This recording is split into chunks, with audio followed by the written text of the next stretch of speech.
The leather folder she pressed against her chest was not hers. 11:47 at night. Dakota Brennan crossed the marble corridor of the Kang mansion barefoot, 25 years old, black, honey-toned skin, long curly hair parted down the middle. She reached the office where she never entered alone and turned the lock behind her. Her husband was not supposed to be home yet. Kang Jun-ho, 35, the Korean dragon coiled on the right side of his neck, boss of a family older than the city itself, came back 2 hours early. He saw her silhouette slip past the door. He did not knock. He walked into the library next to the office, pressed the spine of the third book from the left, and the shelf turned on a hinge his father had built 27 years ago. He stood behind the wall. He heard her voice go on speakerphone. He heard the family lawyer, Mrs. Eleanor Vale, say a name he had trusted his entire life. He heard his wife say she was not afraid for herself. She was afraid for him. The man behind the wall pressed his hand to the crack and did not breathe. And what he heard next was not the wife he thought he was protecting. It was the woman who had been protecting him for 11 nights in silence. Before starting the story, comment down below where you are watching from and what time it is there. If stories of karma, love, and hidden truths move you, leave a like, be sure to subscribe to the channel, and click join to become a member and help our channel. Dakota counted her steps down the corridor because counting kept her hands from shaking.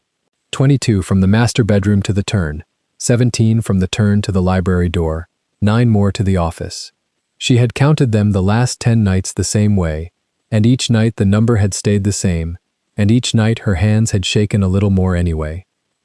She had put on the cream robe over the white nightgown, because a robe made her look like a woman who could not sleep, and a woman who could not sleep could stand in a corridor at midnight without needing to explain herself to anyone. She had put on the thin gold chain because habit was armor. She had left her wedding band on because leaving it off would have felt like a lie, and she was already carrying enough of those tonight. The old leather folder pressed against her ribs. It was not hers. It had never been hers. She held it the way a woman holds a child she is smuggling out of a burning house. Close, high, both arms, and no sound. 23:47. She had checked the small gold clock on the sideboard before she left the bedroom. She checked it because Jun-ho would be back at 1 in the morning, and 1 in the morning was 1 hour and 13 minutes away, and 1 hour and 13 minutes was enough time if she did not stop to breathe. The Kang mansion at night sounded like nothing. That was the trick of it. Old money bought silence, and the Kang family had bought a lot of silence. Her bare feet touched the runner. The runner touched marble. Marble did not creak. Marble kept its mouth shut, the way the men in this house kept theirs. At the library door she paused, not because she doubted, because she had learned, in 11 nights, to listen for anything that was not the house. Nothing, only the tall clock in the foyer, 3 rooms down, keeping its patient count. She moved. The office was 2 doors past the library. She had never entered it alone. In 4 years of marriage she had entered it exactly 6 times, and each time she had entered on Jun-ho's arm, and each time she had left before he closed the door behind her. A wife of the Kang family, she had been told very gently by his aunt in the first month, did not need to know what happened inside her husband's office. A wife of the Kang family knew what happened at the dinner table, at the garden, at the piano, nowhere else. Dakota had smiled at his aunt. She had smiled the way black women smile at old white women who explain the world to them, which is to say she had smiled with her mouth and kept her eyes still, and his aunt had taken the smile as agreement and moved on. She had not agreed. She had waited. The office door was heavy walnut. The knob was brass, kept warm by the underfloor heating even at midnight. She turned it slowly, the way she had practiced, with the folder pressed higher against her chest so it would not slide. Inside, the room smelled like her husband, cedar, ink, a trace of the black tea he drank when he read late. The desk lamp was off. The window drapes were open a hand's width, and moonlight lay across the rug in a pale bar. She did not turn on the lamp. She crossed the room in the dark because she had counted the steps of this room too. 15 from the door to the desk, 6 from the desk to the chair. She sat. The chair was too big for her. It was too big for anyone. Jun-ho's father had chosen it, and Jun-ho had kept it, and now Dakota sat in it with an old leather folder in her lap, and both feet flat on the rug, because if her feet were not flat on the rug, she would begin to shake. She listened for the door. She locked it. The click of the lock was the loudest sound she had made in 11 nights. She breathed out. 11 nights. 11 nights of small silences. 11 nights of stepping around her husband the way you step around a man who has fallen asleep on the couch with a glass in his hand, carefully, so the glass does not spill, so the man does not wake and see that you saw him fall. She had lied by omission at breakfast. She had lied by omission at dinner. She had lied by omission in bed, when he had turned to her in the dark and asked if she was tired, and she had said yes because tired was easier than the truth. The truth was that she was afraid, not for herself. She had made peace with being afraid for herself the year she turned 19 and buried her mother, and there was no fear after that fear that could put her on her knees again. The fear that had been sitting on her chest for 11 nights was a different animal. It was a fear for him. Dakota Brennan had married Kang Joon-ho 4 years ago in a courthouse in New York City, with 2 witnesses and no photographer. The Kang family had not been invited because the Kang family had not been told. She had been 21. He had been 31. She had worn a cream dress from a shop on 23rd Street, and he had worn a charcoal suit with the collar open 2 buttons and the black dragon on his neck fully bare, and she had looked at him and thought, "This man is not going to teach me how to be smaller." He had not taught her how to be smaller. He had done something worse. He had taught her how to be quiet in a house that mistook her quiet for consent. She unbuckled the folder. The leather was cracked at the spine. Her fingertip traced the crack out of habit, the same habit that had made her, a month ago, run her fingertip along the underside of the 3rd shelf in the library and feel the seam that should not have been there. She had not opened the seam that night. She had waited 11 more nights and read every paper the Kang family lawyers had ever filed in the state of New York and understood that whatever was behind the seam was worth more than her fear. 2 nights ago she had opened it. Behind the seam had been a small compartment. Inside the compartment had been the folder in her lap. She did not know yet what all of it meant. She knew enough. She knew that the papers inside had been written by a hand that did not belong to her husband. She knew the ink was 30 years old, at least. She knew the signature at the bottom of 3 of them was Kang Seung-jae, her husband's father, who had died when Joon-ho was 8 years old, and whose photograph hung in a black frame on the library wall, and whose name Joon-ho pronounced the way a man pronounces the name of a country he is not allowed to return to. She lifted the first paper into the moonlight. Her hands were not shaking anymore. Her hands did what she told them to do, because the fear had moved from her hands into her chest, where it sat now, quiet, watching. She read. She had read the paper twice already in the closet with a flashlight. She read it a 3rd time in the office because reading it in the office, in her husband's chair, in her husband's dark, made it real. It was a memorandum dated April of a year that put Joon-ho at 7 years old. It described a meeting. It listed 3 attendees. 2 of the names she did not know, the 3rd name she knew, the 3rd name she had smiled at across the dinner table for 4 years, and had let kiss her cheek at Lunar New Year, and had learned to serve tea to, in the exact posture the old Kang women had taught her. Kang Myung-soo, Joon-ho's uncle, head of the family council since Seung-jae's death. Dakota set the paper down on the desk. She placed it exactly parallel to the edge, because in this house exactness was a language. She took out her phone. The screen light hit her face. In the dark glass of the window across the room, she saw herself for a second. A young black woman with her hair parted down the middle and falling in dark curls over her shoulders, wearing a cream robe over a white nightgown, sitting in a man's chair too big for her, holding a leather folder that belonged to a dead man. She almost smiled at the image. It looked like a painting of a woman about to do something the world would not forgive her for. Good. She had never asked the world to forgive her for anything. She scrolled to a contact she had not called from this phone before. She had programmed it in under a different name, a woman's book club she did not belong to. Small vanity. She pressed the number. She put it on silent so it would not ring aloud. She raised the phone to her ear. 3 rings. 4. Mrs. Brennan. The voice on the other end was old and dry and awake, which meant Mrs. Vale had been sitting up waiting. "You're 1 minute early." "I couldn't sleep." "Neither could I." "Are you inside?" "I'm inside." "Door locked?" "Locked." "Good." A pause. Dakota heard, faintly, the rustle of paper. Eleanor Vale in her New York office at 1:15 midnight, going through her own copies. "Speakerphone, please." I want both of my hands free. Dakota lowered the phone. She set it face down on the desk. She tapped the speaker icon. The room filled, very softly, with Mrs. Vale's breath. I brought the folder, Dakota said. I know you did. I would have flown down if you hadn't. How long have you known? The line was quiet for a moment. When the old woman spoke again, her voice had shifted. It had the flatness of a person who had made peace with a thing many years ago and had not been asked about it since. I have known since the funeral of Kang Sung-jae, Mrs. Brennan.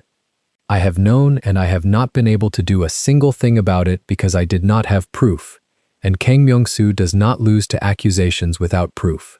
Now I have you, and you have that folder, and for the first time in 27 years I have proof.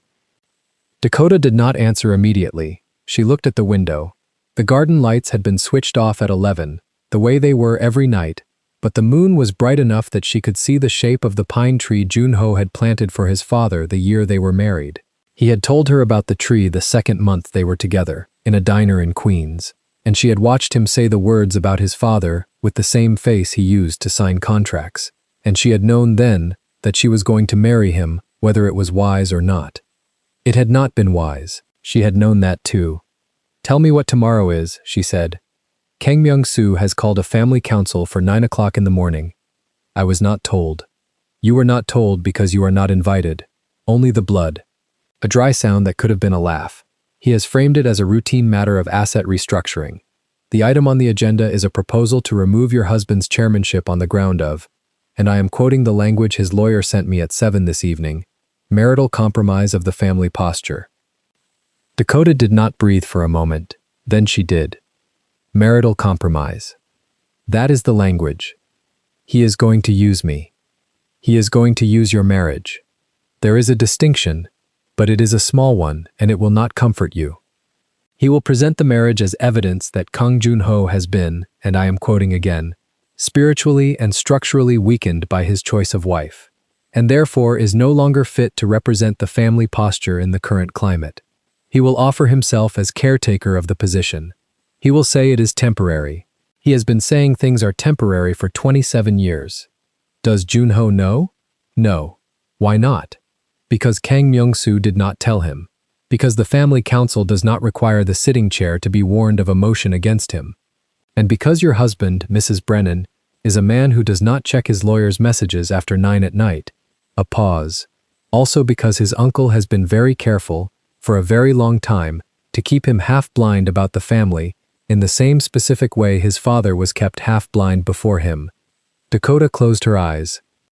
She saw Junho at the breakfast table 3 mornings ago, laughing at something the housekeeper had said, and reaching across the fruit bowl to touch her wrist with the back of 2 fingers, the way he did when he wanted to check that she was there. He had done that gesture since their second date. He did it without thinking about it. He did it because somewhere inside him there was still a boy who woke in the night and needed to know his mother had not left the room. And Dakota had realized on their second date that she was going to have to spend her life being the person who did not leave the room. She opened her eyes. Eleanor. Yes. The papers in this folder. The ones with his father's signature. Do they say what I think they say? Read me the third one. Slowly.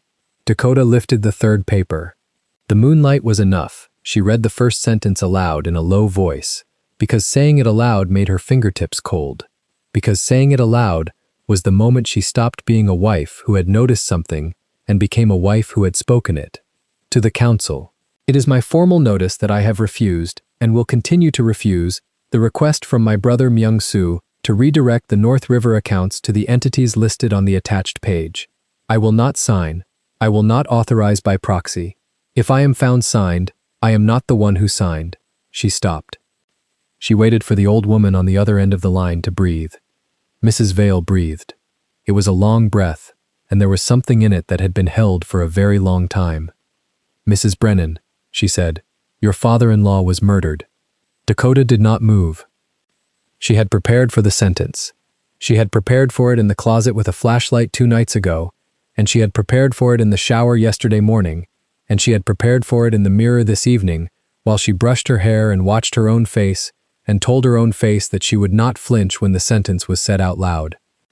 She flinched anyway, but only in one place. Her right eye, the corner of it, the place where a tear starts before a tear knows it is a tear. She wiped it with the pad of her thumb before the tear could move. "Say the rest," she said.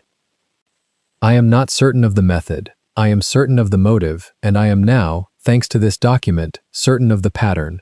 Your father-in-law refused a transfer that would have given his brother control of 3/4 of the family's operating cash. 6 weeks after this memorandum was written, he died in what was recorded as a private aviation accident. The investigation was closed within 19 days by a coroner who is now retired and living, comfortably, in a house that Kang Myung-soo owns. Junho was 8. Yes. He grew up believing his father was a weak man. Yes. He grew up in the same house as the man who killed him. Yes. Dakota placed her hand flat on the desk, not on the paper, beside it. She felt the polished walnut under her palm, and she felt the coolness of it, and she counted, silently, 5 breaths. Somewhere in the corridor, very far off, the tall clock struck midnight. 12 slow, deliberate notes. She let each one land. She did not speak until the last note had gone into the marble and been swallowed by it. 9 o'clock in the morning, she said. 9 o'clock. Can we stop it? We can stop him. Mrs. Vale's voice sharpened, the way an old blade sharpens when it feels the leather again.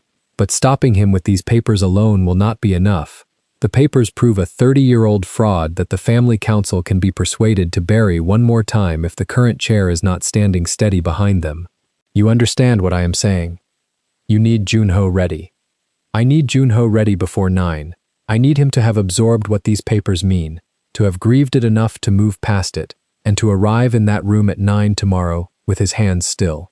If he walks into that room at 9 tomorrow furious, his uncle will unmake him in 11 minutes, and we will lose everything, including you. Dakota looked at the folder. She looked at the space on the desk where the papers lay parallel to the edge. She looked at the framed photograph on the wall, half in moonlight, of a young man in a black suit with a closed collar. Kang Sung-jae, at 30-something, calm dark eyes, contained but warm expression. Her father-in-law, whom she had never met, her husband's ghost. She thought about her husband, and about the boy inside him who still needed to know that the room had not emptied. She thought about the way she had spent 11 nights not telling him what she had found, because she had needed to know first whether telling him would break him or free him. She thought about tomorrow, 9 hours away, 9 hours in which a room full of men in charcoal suits would sit around a lacquered table and decide whether her husband was still a man or a liability.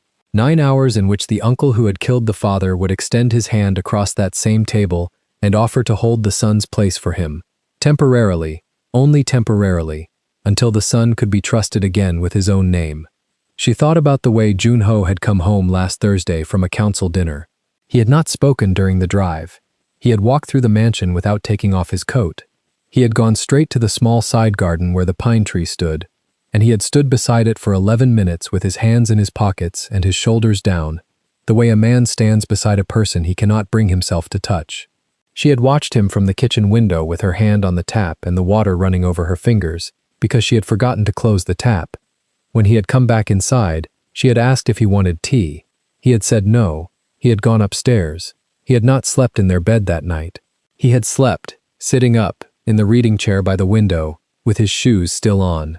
She had known, watching him sleep with his shoes on, that whatever was eating him had teeth she had not yet seen. Now she was holding those teeth. She thought about the boy Junho had been at 8, in this same house, walking down this same corridor the morning after his father did not come home. She did not know that boy. She had married the man he had built out of that boy, and the man he had been built to survive, not to rest. She had promised herself 4 years ago in the courthouse that she would find a way to teach him rest. She had thought it would take a life. She had thought she had time. She had 1 hour and 13 minutes. Eleanor. Yes. I am going to tell him tonight. There was a pause on the line so long that Dakota thought the call had dropped. Then Mrs. Vale said, very quietly, "Are you sure?" "No, but he cannot walk into that room at 9 in the morning without knowing what he is walking into, and I cannot be the woman who let him. You understand what you are risking." "I understand. You are not just risking his composure, you are risking his belief in you. He will ask you, in the first 10 seconds, why you did not tell him 11 nights ago. He will ask you why you sat across from his uncle at Sunday dinner 3 days ago and passed the rice bowl to him without a shake in your hand. He will ask you whether you have been protecting him or managing him. He will not know the difference in the first minute, and the difference will decide the next 30 years of your marriage. I know. You have not told him because you were not sure the folder was real. You told me the truth about the folder 8 days ago, and I told you the truth about the pattern 6 days ago, and you sat with it, and I believe you sat with it well. But he will not care about the sitting. He will care about the not telling. I know, Eleanor.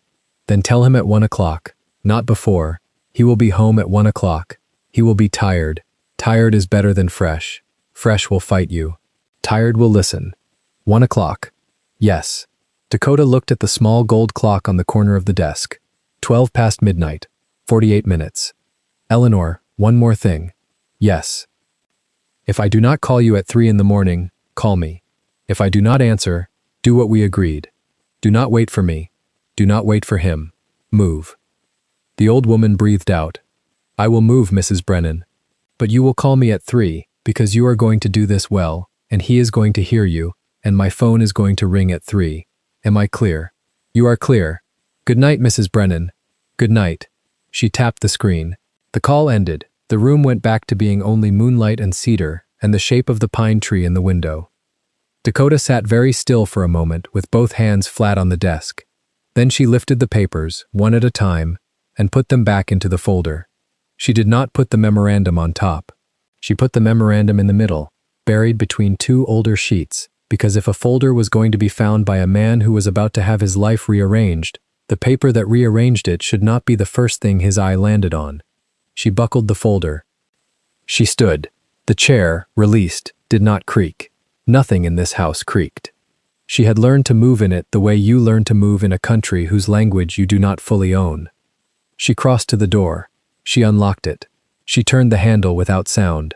She stepped into the corridor and closed the door behind her and stood for one full breath with her back against the walnut and the folder against her chest. At the far end of the corridor, near the top of the stair, something moved. Not a sound. A shift in the air. The way a room changes when a person has entered it who is trying not to be heard. Dakota did not turn her head. She did not run. She did not clutch the folder tighter, because clutching the folder tighter would tell whoever it was that the folder mattered. She counted. 22 steps back to the master bedroom, 17 from the turn, 9 from the office door to the turn. She began to walk. Behind her, in the dark of the library, the third book on the third shelf from the left had already been pushed 1 quiet inch out of true. 2 hours earlier than the household expected, the iron gate at the eastern edge of the Kang estate slid open on a whisper of hydraulics. A single black sedan rolled up the long gravel drive without headlights, guided only by the low amber lamps buried at ankle height along the border of the lawn. The driver knew the routine. No music, no radio, nothing that would echo across the still air of the property at that hour. Inside the back seat, Kang Jun-ho sat perfectly straight. His dark suit had not creased once during the 4-hour meeting in the private lounge above the Han River. His white shirt remained open at the collar by 2 exact buttons, the black dragon on the right side of his neck catching, now and then, the faint bloom of a passing lamp. The tiny red eye of the tattoo glinted like a drop of ink about to fall. He had left the meeting the moment the last envelope had been sealed. He had told no one, not his second, not the driver, not even the head of the domestic staff who usually received a text when he was inbound. Some part of him, a part he did not entirely trust, had wanted to arrive without warning. He told himself it was discipline. A commander tests his own perimeter. That was the phrase he had used in his head on the drive back. He did not lie to himself often. Tonight the lie was small, and he allowed it. The sedan stopped short of the main portico, behind the corner of the west wing, where the drive curved out of sight of the front windows. Jun-ho stepped out without a word, closed the door with the flat of his hand instead of a slam, and gestured for the driver to continue on to the staff garage below the east garden. The sedan pulled away almost silently. He stood alone in the shadow of the ivy-covered wall. The night was cool. The garden smelled of wet stone and cut boxwood. From somewhere in the deeper dark came the soft mineral trickle of the fountain at the center of the reflecting pool. He listened for one long moment. Nothing. No voices, No radios from the guardhouses, no dog barking from the kennels beyond the orchard. His household ran on the discipline he had taught it. That, too, was a comfort tonight. He walked around the corner of the wing and looked up at the mansion. Almost every window was dark. The staff quarters at the far south end showed a single warm rectangle behind sheer curtains, someone reading late, and the security post above the main gate glowed its usual low blue. The rooms he had expected to find lit were dark. The bedroom on the second floor at the end of the corridor, where Dakota should have been asleep in the low golden lamp she always left on for him, showed no light at all. He noted it without moving. He was a man who noted things without moving. His eyes traveled down along the west facade, along the tall arched windows of the library, along the shallow balcony above his private study. There, on the second floor, just past the corner turret where the west wing bent toward the courtyard, one narrow band of light bled through the seam between the heavy curtains of the study. Not the reading lamp on the desk, the floor lamp near the wall of files, the one he only turned on when he needed to see behind the framed maps. He stood in the wet grass and looked at that thin, bright seam of light for a long time. The study door was always locked from the inside when he was not in the room. Only 3 people carried a key: himself, the head of security, who never entered without permission, and his wife. And his wife had never used hers, not once in 3 years of marriage. She had told him early, in that calm voice she used when she meant a thing forever, that his study was his, and that she would not cross that threshold uninvited. He had believed her. He had built entire strategies on the fact that she meant what she said. The light behind the curtain did not flicker. Whoever was inside was not moving in a hurry. Whoever was inside was working. Junho let out one slow breath through his nose. He did not clench his hand. He did not touch the small pistol holstered under his left arm. He simply walked, quietly, along the side of the house toward the servants' entrance at the back of the kitchen wing. He entered his own home like a stranger. The corridor along the pantry was dark and warm and smelled faintly of the citrus wax the housekeeper used on the floors.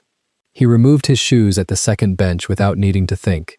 The Oxfords went one beside the other, perfectly aligned, and he continued in his stockinged feet along the servants' hall, past the closed doors of the wine cellar stairs, past the small chapel his mother had used in her final months, and into the back of the main gallery. He did not take the grand staircase. He took the narrow servants' stair that climbed within the thickness of the north wall, the one his father had shown him when he was 9 years old, with the words, "A house should have a way for its master to walk through it without being seen." He had not used that stair in almost a decade. His feet remembered every landing. At the second floor he paused. The main upstairs corridor stretched off to his right, long and dim, punctuated by the pale rectangles of the moon on the polished wood. To his left, through a narrow arch, lay the door to the library. Beyond the library, connected by an inner passage that few in the house even knew existed, stood the study. The seam of light he had seen from outside would be brightest along the top of the study door. He did not need to check. He turned left, into the library. The library at night was a cathedral of low shapes. Tall shelves marched into the darkness on both sides, their spines glinting when the moon from the tall east window caught the gold lettering on old leather. The long reading table in the center wore its usual careful arrangement, 3 books stacked at one corner with a folded pair of reading glasses on top of them. The household ledger closed and centered, a single fresh orchid in a shallow bowl of water. His mother had insisted on the orchid. His wife had kept the tradition without ever being asked. He did not turn on a light. He walked the length of the room along the rug that ran between the shelves, and his stockinged feet made no sound at all. At the far end, where the shelves turned a right angle to meet the interior wall, he stopped. The shelf on the interior wall looked, to any visitor, exactly like the others. 9 rows of books, floor to ceiling, dark walnut framing, a small brass rail running the length of each row. Third shelf from the left, third book from the top. A slim volume bound in dull red buckram. On the spine, in faded gilt so small it read as decoration, 4 Hangul characters and 1 small numeral. He had not touched it in almost a year. He touched it now. He pressed the top of the spine forward with the pad of his thumb, gently, exactly the depth his father had taught him. Not a push, a lean. There was a soft internal click somewhere behind the wood, so faint that a person standing 3 feet away would have taken it for a settling floorboard. Then the entire section of shelving, from floor to ceiling and 6 feet wide, breathed once and swung 2 silent inches into the wall. He did not open it further. 2 inches was enough. Inside the seam, a thin, dry current of air moved past his face, the air of a corridor that never saw a window. It carried the faint smell of cold plaster and, under it, the barest ghost of his father's tobacco. 27 years the man had been dead. The wood inside still remembered him. Junho slipped his fingers into the seam, drew the panel open just enough to admit his shoulder, and stepped through. The passage beyond was narrow. A grown man could walk it only by turning his shoulders slightly toward the interior wall. The floor was old, dark wood, sanded smooth, laid over a bed of felt that swallowed every footfall. Above his head, a single line of small brass caps ran along the ceiling. His father had once explained that in the daytime, they admitted pinpoints of light from tiny mirrored ports hidden in the crown molding of the study on the other side. Tonight they were black. Junho closed the shelf behind him with the same slow lean of his thumb. It kissed the frame and locked. The library on the other side ceased to exist. He stood in the dark and let his eyes adjust. He did not need them to. He knew the passage by count of steps, 9 paces from the entry to the first bend, 4 paces from the bend to the small alcove where his father had kept a folded wool blanket on a low stool, 6 paces from the alcove to the listening wall. He walked them now. The blanket was still folded on the stool. He passed it without looking. At the 6th pace, he stopped. Here the interior wall of the passage was not solid plaster. Here it was a panel of thin planed cedar, backed on the study side by an ornamental grille that his father had disguised as part of the crown molding above the tall bookcase behind the desk. The grille breathed sound in both directions but was almost impossible to see from the study side, cut into a pattern of leaves and small birds that repeated across the whole length of the molding. His father had shown him, once, how to stand exactly here and hear a match being struck on the desk 12 feet away. Junho set his palm flat against the cedar. It was cool. He felt through his hand the faint tremor of another person moving on the other side of the wall. He waited. He did not press his ear yet. He waited until his own breathing had slowed to nothing, until the sound of his heart in his ears had gone from a knock to a whisper. Then, slowly, he leaned his head forward and set his right cheek against the wood. The study bloomed into his hearing. He heard the tiny mechanical exhale of the floor lamp's old brass switch cooling. He heard the whisper of paper on wood, a single heavy sheet being laid flat, a corner turned back. He heard the faint metallic tick of the small clock on the mantel. He heard the softer, longer sound of a woman breathing carefully, the way a person breathes when they have decided not to cry. He heard her set something down on the desk, something with weight, leather on wood, muffled by whatever cloth she had spread beneath it. The pouch. The old pouch. His breath caught, once, and he mastered it. His hand on the cedar did not move. Then he heard the tone of her voice, low and level, speaking not to herself but into a phone. He could not, at that first moment, make out the words. She had not yet put the call on speaker. He heard only the rhythm of a sentence being finished, and then, on the far side of the study, the tiny, clean sound of a button being pressed. The rhythm changed. A second voice answered, thin through the small speaker, but clear. It was a woman's voice. Older, American, precise in the way of people who had spent a life choosing every word before they released it. He knew that voice. He had heard it in 3 meetings across 3 years, always in the presence of his own attorneys, always sitting at his father's old table, Mrs. Eleanor Vale, the family's outside counsel, the woman his father had trusted with the sealed envelopes. Junho did not move. He kept his cheek against the cedar and let the 2 voices come to him. His wife spoke first. He heard her set aside whatever she had been reading. He heard the small sound of her steadying the phone on the leather of the desk. Then he heard her say, in that low, warm voice he knew better than his own name, that she had them, that they were exactly what Mrs. Vale had described, that she had matched 3 of the signatures already against the samples in the second folder. Mrs. Vale answered through the small speaker that Dakota had done well and that they had less time than they had thought. Junho felt something in his chest tilt sideways. He did not lift his cheek. He did not close his eyes. He kept them open in the dark and stared, without seeing, at the narrow beam of black wall an inch from his face. Every discipline he had ever learned bore down on the surface of his skin and held him where he stood. Mrs. Vale was still speaking. She was telling his wife that a meeting had been scheduled, that it had been placed on the family calendar 4 hours earlier under an innocuous heading, that the timing was not accidental, that the man who had scheduled it had chosen the hour because he knew Junho would be still in the last hours of the northern negotiation and unable, by protocol, to postpone, that the meeting would open at 9 in the morning in the small east salon on the ground floor of this very house, that the item on the agenda was, in the language of the internal memo, a restructuring of protective custody over the marital assets. Junho heard his wife's breath change. She did not gasp. She simply took and released one long, careful breath. It was the sound of a woman who had already suspected and was now being confirmed. Mrs. Vale continued. Her voice on the small speaker was low and clean and did not hurry. She said the restructuring was drafted to remove Dakota's name from 6 of the 7 principal instruments. She said the drafting attorney was one Choi, who had not represented the family in 11 years and had been quietly retained through a Macau shell 3 months ago. She said the memorandum introduced language, on page 9, that would be read aloud in the meeting as evidence of the head of the family's conjugal weakness. She used those 2 words with a small dry pause between them, and he heard her, on the other side of the wood, wait for his wife to receive them. Dakota received them without a sound. Junho did not. Something in him that had been standing for 35 years took a single silent step back inside his chest. He knew, before Mrs. Vale said the name, whose meeting it was.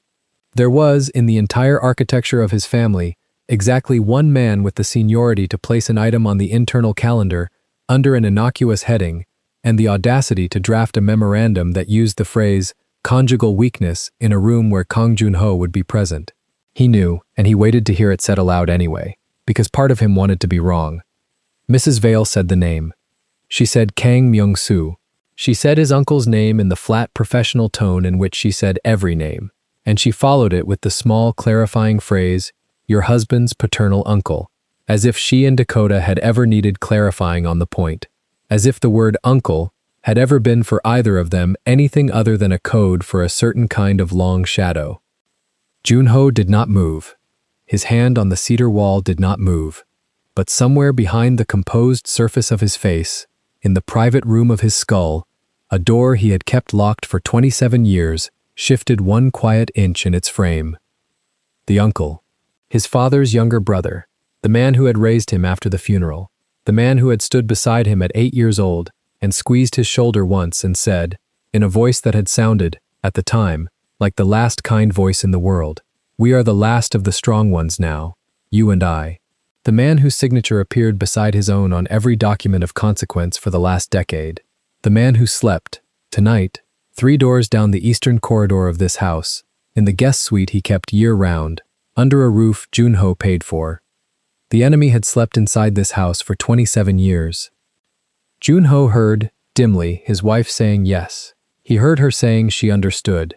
He heard her ask, in the same low, steady tone, whether Mrs. Vale had confirmation that the drafting had come from the uncle himself, and not from someone acting in his name. He heard Mrs. Vale answer that the confirmation was in the 2nd folder, on the 4th sheet, and that the handwriting on the margin was a match to samples the firm had held in its private vault since 1998. He heard his wife open a folder.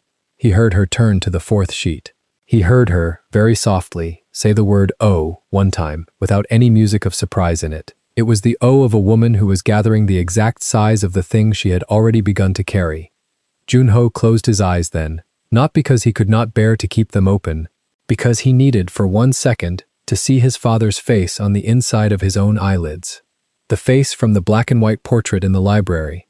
The face he had spent a lifetime training himself to remember as weak. The mouth that in the portrait had almost smiled. The dark, calm eyes that had looked into the camera as if into a friend. He saw his father's face, and behind the wall, for the first time in 27 years, he was not sure of the story he had been told about that face. His wife was speaking again. She was asking Mrs. Vale a practical question. She was asking about the New York filings, about which of the 3 attorneys had received copies, about whether the emergency clause had triggered on Thursday as planned. Mrs. Vale was answering in careful, clean phrases. The 2 women were working. They were working, at midnight, in his study, over his father's pouch, on the problem of saving him from a meeting he had not known was going to be held in his own house in 9 hours. He listened to them work.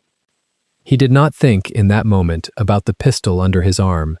He did not think about which of his men he would wake first, or which corridor he would walk down, or which door he would open. He did not think about the meeting at 9, or the memorandum, or the man in the guest suite 3 doors down. Those thoughts would come, and he would take each of them in its turn, and he would be ready for each of them when it came. What he thought about was the sound of his wife's breathing on the other side of the wall. She was breathing like a person carrying something heavy up a long stair. She was breathing the way he had heard men breathe under fire, on the night his father had died, in the small back room where he had held his father's hand and been told, by the uncle's calm voice above him, that the strong survive and the weak are chosen. She was breathing the way people breathe when they have decided, entirely alone, to stand between someone they love and a thing that is coming for him. She had entered his study, which she had promised never to enter. She had opened his father's pouch, which he himself had not opened in 9 years. She had called a lawyer in New York at midnight her time. She had done all of it without waking him, without asking him, without telling him, because she had understood, before he had understood, that if she told him he would try to carry it himself. He had spent 3 years thanking her, in private, for being the calmest room in his life. He had not known, until this moment, standing in the dark of his father's secret corridor with his cheek against a wall of thin cedar, that she had also been, all along, the strongest. On the other side of the wall, his wife said quietly that she was ready to hear the rest. Mrs. Vale said there was more, and that some of it was worse. His wife said she knew. She said the words in the exact tone in which, 3 years ago, on the terrace of a house that no longer existed, she had told him yes when he had asked her, badly and without ceremony, to marry him. He kept his cheek against the wood. He let his eyes stay closed for 1 more second. Then he opened them into the dark of his father's corridor, and he listened. The phone speaker crackled once, and then Eleanor Vale's voice came through clear, low, older than the room around them. Dakota did not move it from the desk. She placed her palm flat beside it, as if to hold the sound in place. "You alone, sweetheart?" "I'm alone." "You sure?" Dakota looked at the office door. She had turned the key herself. She had heard the bolt slide. She had not heard the library shift on its old hinges 2 rooms away. "I'm sure." Behind the wall, Junho did not breathe. He heard his wife lie to a woman she trusted for him. He heard the small, steady voice she used when she was carrying something too heavy to name. He kept his hand on the panel. He did not press. "Then listen," Eleanor said, "because I am not going to say this twice, and I am not going to say it kindly." Dakota sat on the edge of the desk, the leather folder pressed against her thigh. She did not open it yet. 9 in the morning, Eleanor said. "Tomorrow. He's called it a family meeting." "Who has?" "Myung-soo." Dakota's hand closed slowly on the corner of the desk. She did not answer. Eleanor waited 3 seconds and then filled the silence herself. "It is not a meeting, Dakota. It is a coronation, and the crown is being taken off your husband's head." Behind the wall, Junho's jaw locked. "He is calling it a restructuring of asset protection," Eleanor said. "Those are the words on the notice. Restructuring. Protection. 2 words that mean the opposite of what they say when Myung-soo puts them on paper. Explain it to me clean." "Clean. All right. Clean is this. 9 in the morning tomorrow. At the estate, Myung-soo intends to have you removed from every document that carries your name. Every trust, every co-signature, every access. Removed. Not renegotiated. Removed." Dakota's throat moved once. She did not speak. "And the ground he stands on to do that is your marriage." "My marriage." "Your marriage." He is going to argue in front of the elders that Junho's judgment has been compromised, that his choice of wife proves it, that a man who marries a woman like you, those will not be his exact words, but they will be his meaning, is a man who cannot see straight. And a man who cannot see straight cannot hold what your father-in-law built. Junho closed his eyes behind the wall. He kept them closed a long time. Dakota's voice went very quiet. "He is going to use me as evidence. He is going to use you as evidence. Yes. Of my husband's weakness. Of what he will call conjugal weakness. Yes." There was a long pause on the line. Dakota did not fill it. She let the words sit on the desk between them, like something Eleanor had put there, and she had not yet decided whether to touch. "Sweetheart," Eleanor said, softer now, "you need to hear the next part sitting down." "I am sitting down." "Good, because this next part is why I called you at midnight instead of tomorrow at 8. The old woman took a breath. Dakota heard it through the speaker. She heard the small, dry sound of a lawyer preparing to say a thing she had waited a long time to say. "Mensu has been building this for 27 years. Dakota did not move. 27? 27, since the year your husband's father died, since the week of the funeral. He has been building it since the week of the funeral, Dakota." The room seemed to lower its ceiling. Behind the wall, Junho's hand slid off the panel. He did not know it had. His hand slid off and hung at his side, useless, and he stared at the dark of his father's corridor and did not see it. "The enemy," Eleanor said, "has been sleeping inside that house for 27 years. He raised your husband. He signed the papers that let him inherit. He wept at the grave. And every one of those tears was math." Dakota's eyes were wet. She did not close them. "Every one," Eleanor said again, "was math." Dakota opened the leather folder then. Not because she needed to look, because she needed her hands to do something. Inside the folder, on top of everything, was a single yellowed sheet. It was a copy. The original was somewhere she had not yet been told. The copy carried a date at the top, handwritten in a slanted, careful hand, and the year was the year of the funeral. She did not read it out loud. She read it once with her eyes, and her mouth stopped working for a moment, and then she read it again. "Eleanor, I know what you're holding. You know. I've held it too. Once. A very long time ago. His father gave me a copy the night before he died." Dakota lifted her fingers off the paper, as if it were warm. "His father knew. His father knew, sweetheart. His father knew he was going to be killed, and he knew who was going to do it, and he knew he was not going to be believed. And he put the truth in ink, and he gave copies to 3 people. I was one. There are 2 others. Your husband was not told because your husband was 17 years old and would have died trying to stop it." Behind the wall, Junho put his forehead against the wood. He did not make a sound. His whole life he had understood one thing about his father, that his father had been soft, that his father had trusted the wrong men and paid for it, and that softness in the Kang bloodline was a debt that fell to the son. He had built his entire spine around that lesson. He had learned to say no when a yes would have cost him a breath of air. He had learned to keep his voice low because low voices did not beg. He had learned to marry only when he was sure, only when he had built a wall high enough that no one could reach through it and use his wife against him. And now, behind a wall his father had built, he was learning that the story he had spent 35 years believing was not the story at all. His father had not been soft. His father had been alone. There is a difference. He had never known there was a difference. "Dakota," Eleanor said, "are you still with me?" "I'm still with you. Say something so I know." He didn't know. Who didn't know? Junho. He didn't know his father wasn't the one who was weak. Eleanor was quiet a moment. When she spoke again, her voice had a small crack in it that had not been there before. "No, sweetheart. He didn't know. He has spent his entire life hating the wrong ghost." Behind the wall, Junho slid down until he was sitting on the floor of his father's corridor. He did it slowly. He did not make a sound. His back went down the wood of the wall, and his knees came up, and he sat there in the dark with his hands loose on the floor beside him, and he stared at nothing. He had walked past his uncle's chair at holiday dinners for 27 years and inclined his head. He had let that man kiss his mother's cheek at the ceremony where they placed his father in the ground. He had, at 19, at the reading of the will, taken his uncle's hand across a table and let that hand cover his own, in a gesture the elders had called kind. He had believed the covering was kind. He remembered the ring on that hand, black onyx, pinky finger, family seniority mark. He remembered thinking, at 19, this is the hand that will help me.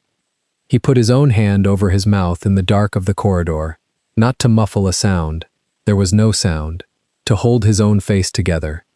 In the office, Dakota was still standing above the phone. She had not moved from the edge of the desk.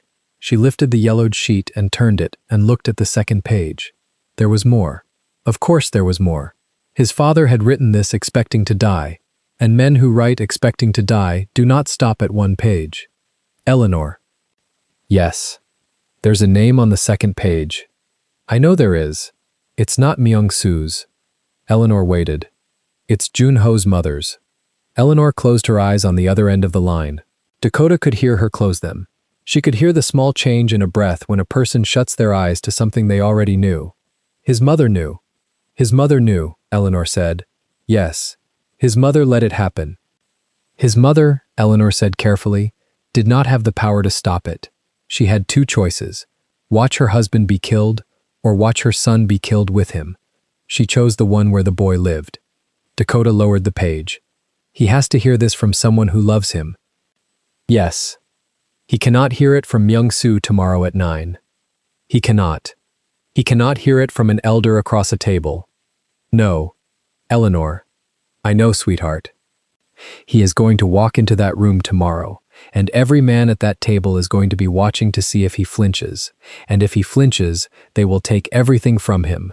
And my husband does not know that he has been carrying a lie in his chest since he was 17 years old. Behind the wall, Junho was still on the floor. Dakota. Yes. Breathe. I am breathing. You are not.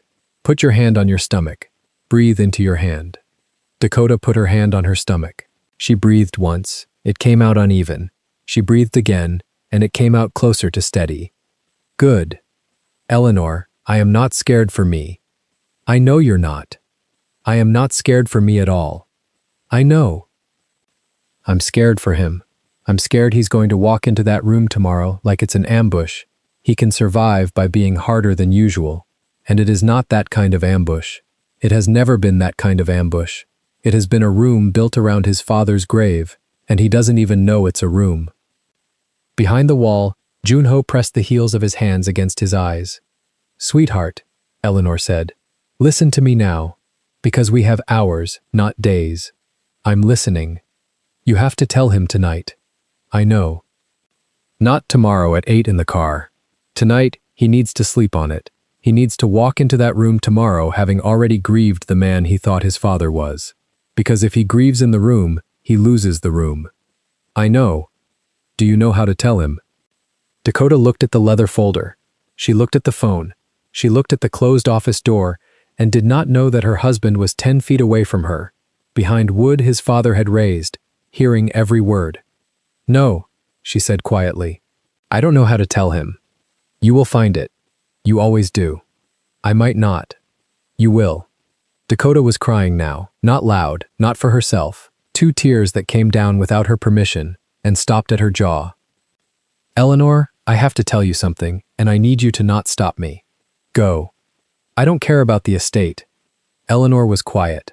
I don't care about the trusts. I don't care about the shares. I don't care about which name is on the top of which paper at 9 in the morning tomorrow. I did not marry him for those papers. If tomorrow every one of them goes to Myung-soo, I will still have a husband, and my husband is the only asset in that house that I came here for. I know, sweetheart. I want him to keep his father back. His father back. The version of his father he never had. The one where his father was not weak. The one where his father was a man who tried to save him and died alone doing it. I want him to have that. I don't care what else he loses tomorrow. I want him to have that. Behind the wall, Junho took his hands off his eyes. He kept them off. He put them palms down on the floor beside his knees. He stared into the dark of his father's corridor. He did not blink. Dakota. Yes. If he has that, he will keep the rest. Say that again. If he has that, he will keep the rest. A man who knows his father was not weak becomes a man his uncle cannot break. You give him his father back tonight, and tomorrow at 9 he walks into that room the son of a man who chose to die for him, not the son of a man who folded. Do you understand what that does to a room full of elders? Dakota's mouth moved. It took her a moment to shape words with it. It changes what they see when he walks in. It changes everything they see when he walks in. Eleanor. Yes. I need one more thing from you tonight. Anything. I need you on the screen tomorrow at 9, on the wall. I need Myung-soo to look up and see your face and understand that whatever he thinks he is about to do has already been documented, that there is a lawyer older than him watching. That the copies have already gone where they need to go. They have. I need him to know that. He will know that. I will be on the screen at 8:59.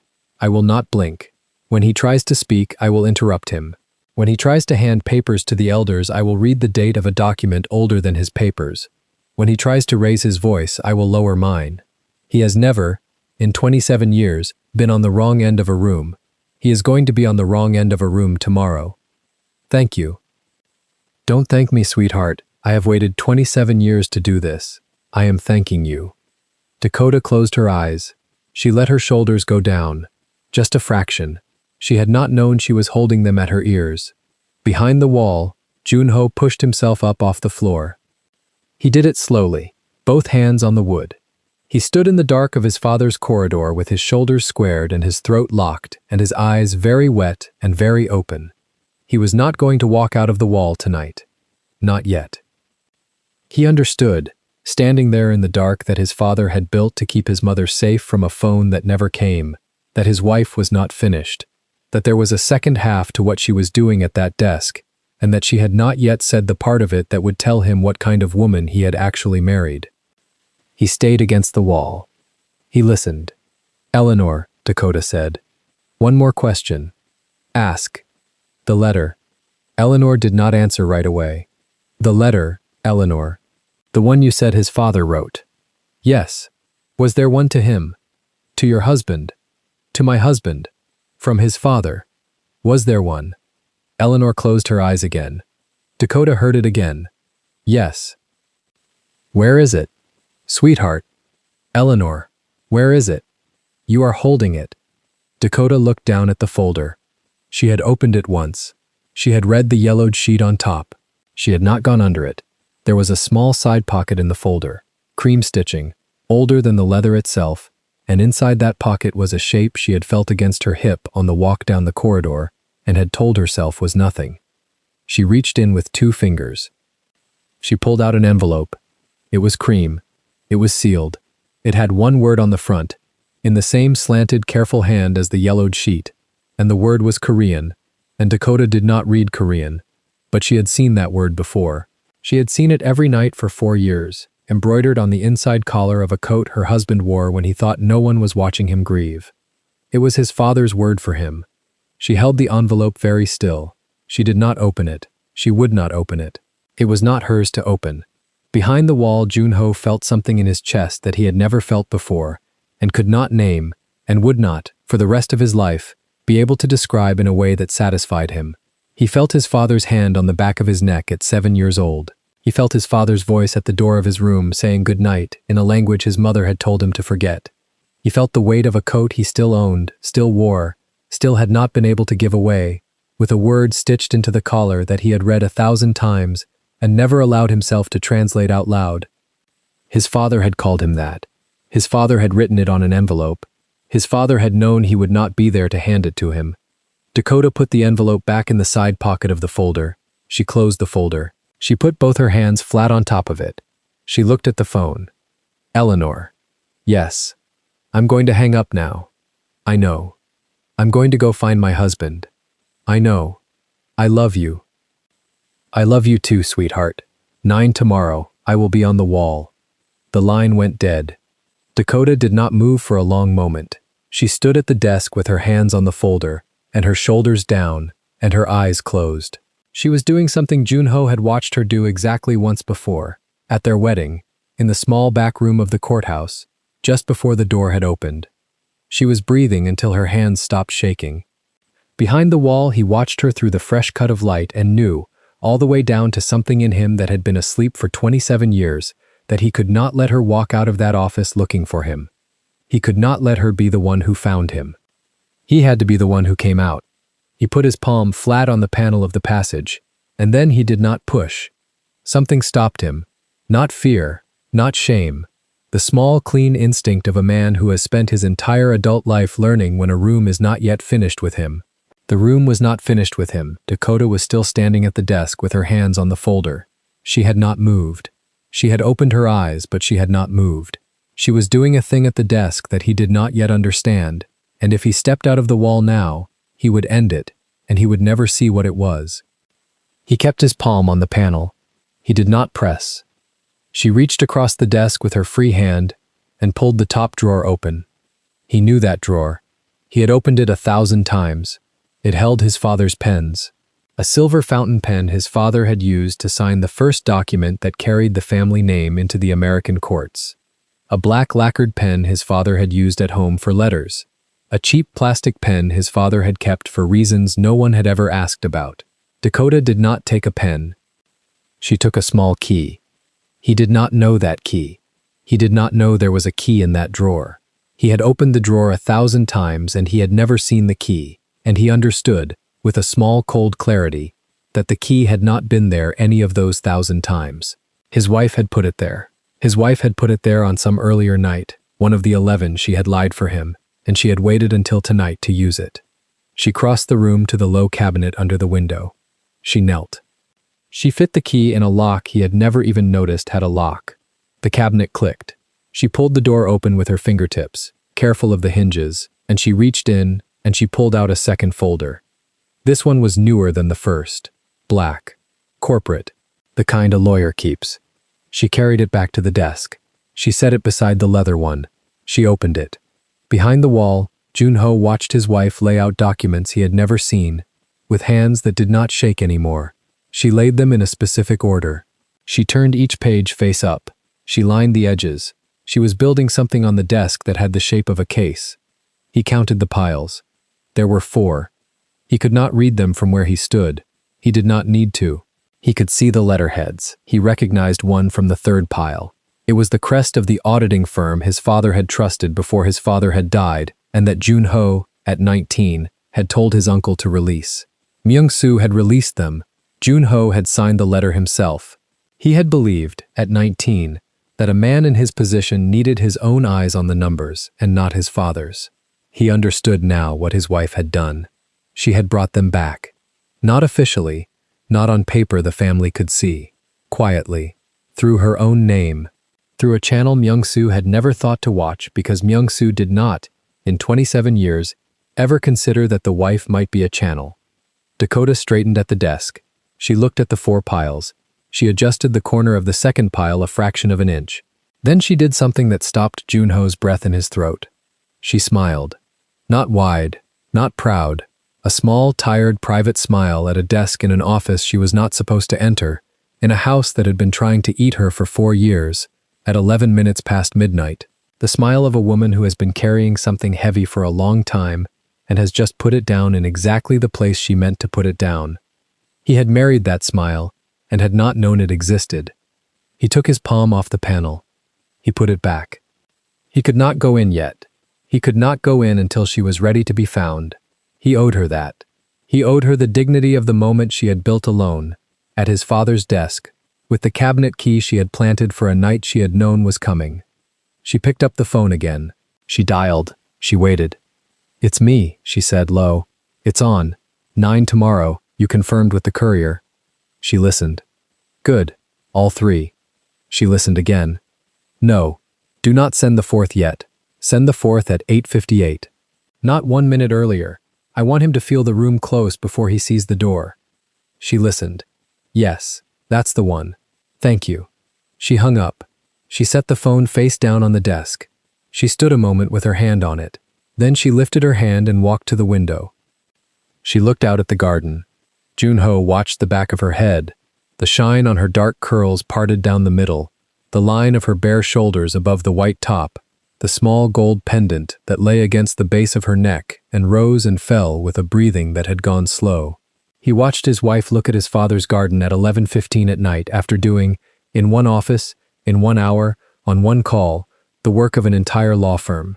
He understood, in the dark of his father's corridor, that he had been wrong about what he had married. He had thought he had married a woman who would need to be protected from the family. He had married the woman who was going to save the family from itself. He put his forehead against the wood. He let one breath out that he had been holding, quietly, since the word 27. Then he stepped back from the panel 1 full pace. He was going to walk out of the corridor. He was going to walk around, through the library, through the main hall, and he was going to knock on his own office door as if he had just come home. He was going to let her open it, He was going to let her be the one who decided whether to tell him tonight or in the car at 8. He was going to give her the choice she thought she was going to have to take from him. That was the least he could do. It was the first thing in 27 years that he had ever done because his father would have. He turned to leave the corridor. And then, from the office, through the fresh cut of light in the wood, he heard his wife say his name. Not loud, not to him, to the window, to the garden, to no one. She said it the way his father had said it on the envelope. He stopped. He kept his cheek against the wood one more time. He let his eyes close. Then he opened them, and he walked, in the dark of his father's corridor, toward the door that would put him back in his own house. He did not reach the door. He took 3 steps in his father's corridor, and his knee refused the 4th. Not weakness, something older, something like the body remembering a room before the mind agrees to enter it. He set his palm flat on the cold stone and waited for the refusal to pass. It did not pass. It sharpened. In the office on the other side of the wall, Dakota was moving. He heard the soft scrape of chair legs against rug, the small dry sound of paper being lifted with care. She was not rushing. She was doing what she had come to do, and she was doing it the way she did everything, with her whole attention placed carefully on the thing in front of her, as if the thing could feel her looking. He turned back. He did not know he had turned until his shoulder found the wall again, until the fresh line of light from the crack was warm against his cheekbone. He told himself he was returning to listen for his enemy. He told himself he was gathering intelligence. He told himself, in the low, measured voice he used with men he was about to break, that this was strategy. It was not strategy. It was hunger. It was the hunger of a man who had just been told, by the woman he had married and by the lawyer he had inherited, that the map of his life had been drawn wrong, and that somewhere on the real map there was a country he had never visited, and that the country had his father's name on it. Through the crack he watched her. Dakota had set the leather folder open on the desk. She had removed a stack of documents held together by a faded ribbon the color of old wine. She untied the ribbon with 2 fingers, slowly, the way a person unties something that belongs to somebody who is no longer in the room. She laid the ribbon aside. She did not read yet. She only laid her hand flat on the top page for a moment, palm down, as if she were checking for a pulse. Then she began to read. He saw her eyes move. He saw her free hand rise to her mouth and then lower again. He saw her turn a page and pause and go back and read the same paragraph twice, and then she reached for her phone and unmuted it without lifting it from the desk. Eleanor, I'm here. There are documents in this folder that I do not understand. Describe them. They are old. They are typed on a machine, not printed. The paper is yellow at the edges. There are 3 sets. The first is dated April of the year Junho turned 8. He heard the year, and something in his chest folded. Read me the header, Eleanor said. Memorandum of Operational Restructure, Kang Holdings. Prepared by counsel for Kang Myung-soo. Reviewed and objected by Kang Sung-jae. There was a pause on the line. It was not the pause of a lawyer thinking. It was the pause of a lawyer who had already known and was deciding, in real time, how much of what she knew to give. Dakota. Yes. Read me the objection paragraph. The one your husband's father wrote in his own hand at the bottom of the page. Dakota turned the paper. He watched her lips move before she spoke. The small, silent rehearsal she did whenever she was about to say something she was afraid of saying badly. I refuse to sign this document. Not because the arrangement is illegal. It is legal. I refuse because the arrangement is designed to place my son, when he is old enough to inherit, under an obligation he will not be able to see. My brother has structured this so that on the day my boy takes the seat will already belong to my brother in every way that matters, and my boy will spend his life proving that he deserves a chair that has been sold beneath him. I will not sign. If I die before he is grown, let this page be found. Kang Sung-jae. She stopped. She did not stop because she had finished. She stopped because her voice had. He watched her chest rise once, small, controlled, and then rise again, and then she pressed the heel of her hand against her sternum, the way she pressed it when she was ordering her own heart to be quiet. He was ordering nothing. His heart was not being quiet. His heart was doing something he did not have a word for, something between falling and being lifted, and he set his forehead against the cold wall and let it happen because there was no other place to put it. His father had not signed. His father had refused, in writing, in his own hand, and had left the refusal in the folder for a boy who was 8 years old to find one day, and the boy had not found it. The boy had grown into a man and had spent that man's life carrying a story about a weak father who had let the family slip, and every cruelty the man had been learned in service of correcting a weakness that had never existed. Eleanor was speaking again. There will be a second set of documents, dated 18 months later. Look for a handwritten note clipped to the back. Dakota lifted the ribbon-tied stack, set the first set aside with care, and drew out the second. She turned to the last page. There was a small folded note, the paper thinner, the crease deep from years of being pressed. Read it to me. She unfolded it. She read, My brother came to the house tonight. He brought 2 men. He did not raise his voice.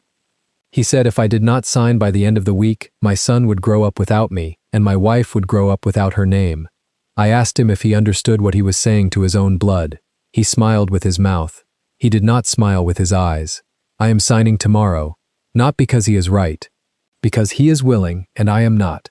Let my boy know, if he ever reads this, that I signed to keep him alive, not to keep the company. The company was never worth a single hour of his childhood. Kang Seung-jae. Dakota's hand was shaking. She set the note down flat because her hand could not hold it steady. Behind the wall, he did not move. He could not move. Something inside him had gone very still. The stillness of a room after a heavy piece of furniture has finally been set down. The stillness that comes not from peace but from the ending of a long carrying. He had carried a story for 27 years. He had built rooms around it. He had punished men in service of it. He had married a woman and had almost failed her in service of it. And the story had been a lie told by a man who had smiled with his mouth. His father had signed to keep him alive. His father had walked into the room with 2 men behind him and had chosen the son over the seat, and had left a note in a folder so that the son, one day, would know which choice had been made, and by whom, and at what cost. His father had not been weak. His father had been a man who had understood exactly what kind of brother he had, and had decided that his 8-year-old boy's next birthday was worth more than a signature. He pressed his hand flat against the stone above the crack.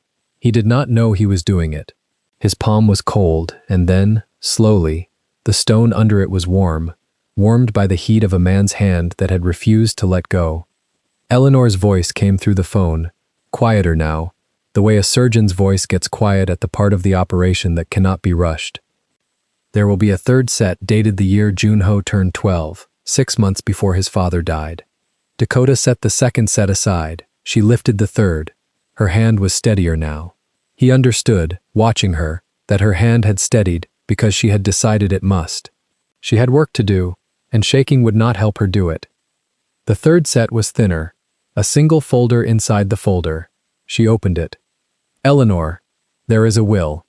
Read me the date. March, 6 months, as you said. Read me the executor.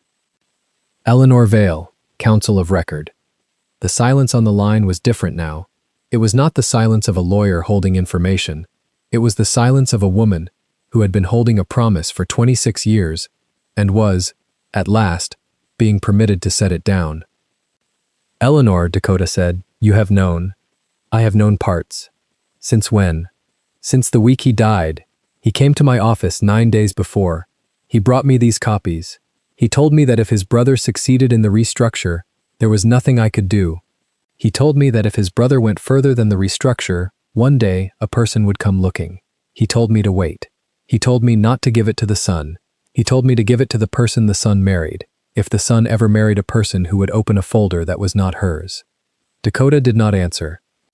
Behind the wall, he did not breathe. He told me, Eleanor said, and her voice broke, once, small, and was set back in place, that his son would not open the folder. He said, my boy will be too angry to open anything his father left. He said, my boy will grow into a man who mistakes anger for love. He said, if a woman ever loves him well enough to be angry at the right things for him, she will open the folder for him. Wait for her. Do not give it to him. Give it to her, and let her decide. He closed his eyes. He had spent his life mistaking anger for love. His father had known. His father had known, when the boy was 12, exactly what the man at 35 would look like, and had left a note in a folder for the woman that man would someday marry.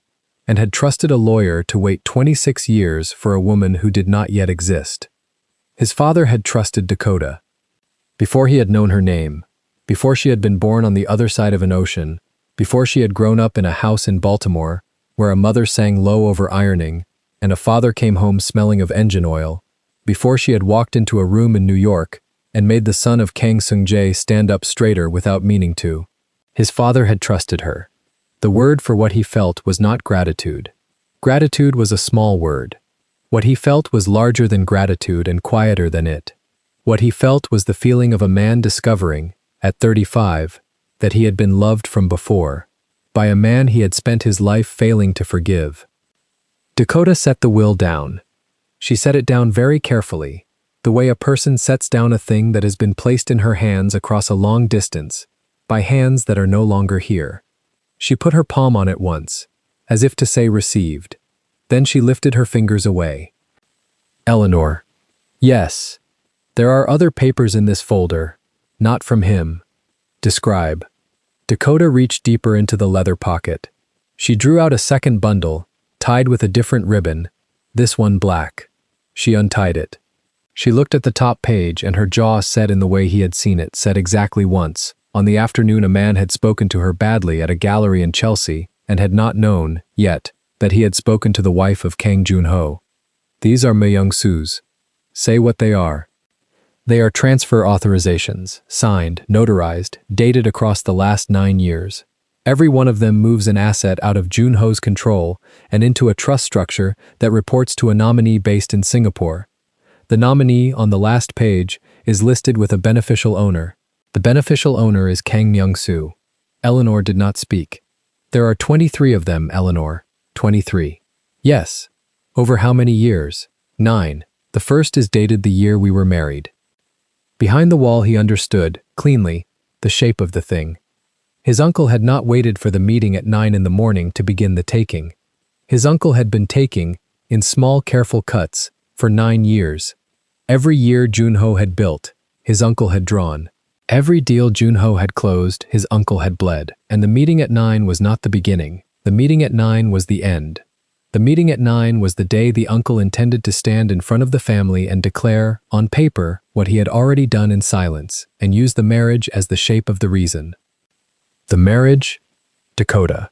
Her name in the mouths of men in a room at 9 in the morning, spoken as evidence, spoken as weakness, spoken as the reason a nephew could no longer be trusted with what had already been stolen from him. He set his teeth together. Not in anger. Anger was the old thing. Anger was the mistake his father had warned about. What he set his teeth against now was something else. Something he did not yet have a name for. Something that felt like the moment before a hand is opened rather than closed. Dakota was reading dates aloud. She was reading them slowly, evenly, the way she read a grocery list, and Eleanor was writing on the other end of the line. He heard the small, dry sound of a pen. He heard the small, dry sound of a pen. He heard the small, dry sound of a pen. He heard Eleanor say, at intervals, yes, yes, yes, and once, softly, oh, and then again, yes, Dakota. Yes. Stop for a moment. Dakota stopped. I need you to understand what you are holding. I think I do. Tell me. Dakota looked at the papers. She looked at them for a long moment.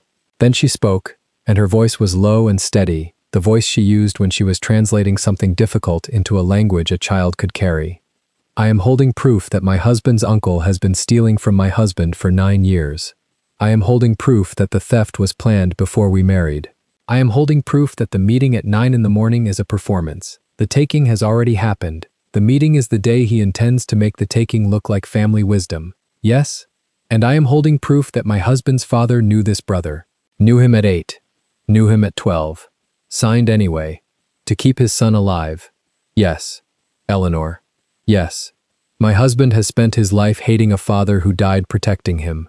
Behind the wall, his eyes did not close this time. They stayed open. They stayed open because closing them would have been a kind of hiding, and he had done enough hiding for one night. He has, Eleanor said. Does he know? No. Will he? There was a pause. That, Eleanor said, is not my choice to make. It is not even yours. It is his father's choice. And his father made it a long time ago. His father said, "If a woman opens the folder, let her decide when." Dakota's mouth moved. She did not cry. She was past the place where crying was the right sound. She looked at the papers on the desk, and then at the phone, and then, without meaning to, at the tall bookcase on the far wall of the office, the bookcase that shared a wall with the corridor where he was standing. She could not see him. The crack was on his side of the wall, hidden by shadow. She looked through the bookcase and past it and into a room she did not know was a room, and for one long second, he felt as if she were looking directly at his face. "I want to give it to him," she said. "Then give it to him. Tonight. Tonight, if you wish. I do not know how." Eleanor was quiet for a moment. Then she said, in the voice a mother uses at the end of a long day, "You do not have to know how, sweetheart. You only have to know when. The how will come to you when he is standing in the room." Dakota nodded, though there was nobody in the office to see her nod. She nodded because her body needed to agree with something. She reached for the ribbon of old wine and began, carefully, to tie the first set of documents back together. She did not put them away. She left them on the desk. She wanted them visible.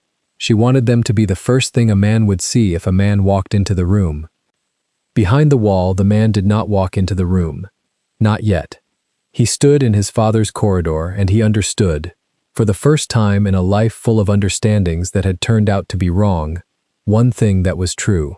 He understood that the woman on the other side of the wall had gone into a room that was not hers, and had touched documents that were not hers, and had unlocked, in a single hour, a story that a father had left in a folder for a wife 26 years before there was a wife. She had done it not because she had been asked. She had done it because she had loved him well enough to open the thing his anger would have kept closed. His father had been right about him. His father had known, at 12, that the boy would grow into a man who could not open his own inheritance. His father had known, and had loved him anyway, and had made a plan. The plan had a name. The name was Dakota. He set his forehead against the wall and let one breath go, and then another. He did not let a third.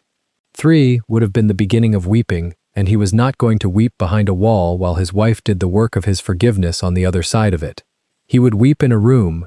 He would weep, if he wept, where she could see him, because whatever a man was allowed to hide from the world, he was no longer allowed to hide from her. Dakota was speaking again. "Eleanor, what do I do about the meeting?" "You have already done it." "Explain." "You called me tonight. You gave me the language. In the morning, when the family sits down, you will not be the woman they expect to see. You will be the woman who has already moved. The copies I mentioned earlier are in the safes of 3 firms as of 1 hour ago. The signatures required for the restructure are frozen as of 90 minutes ago. The external auditor has an appointment at 8:15.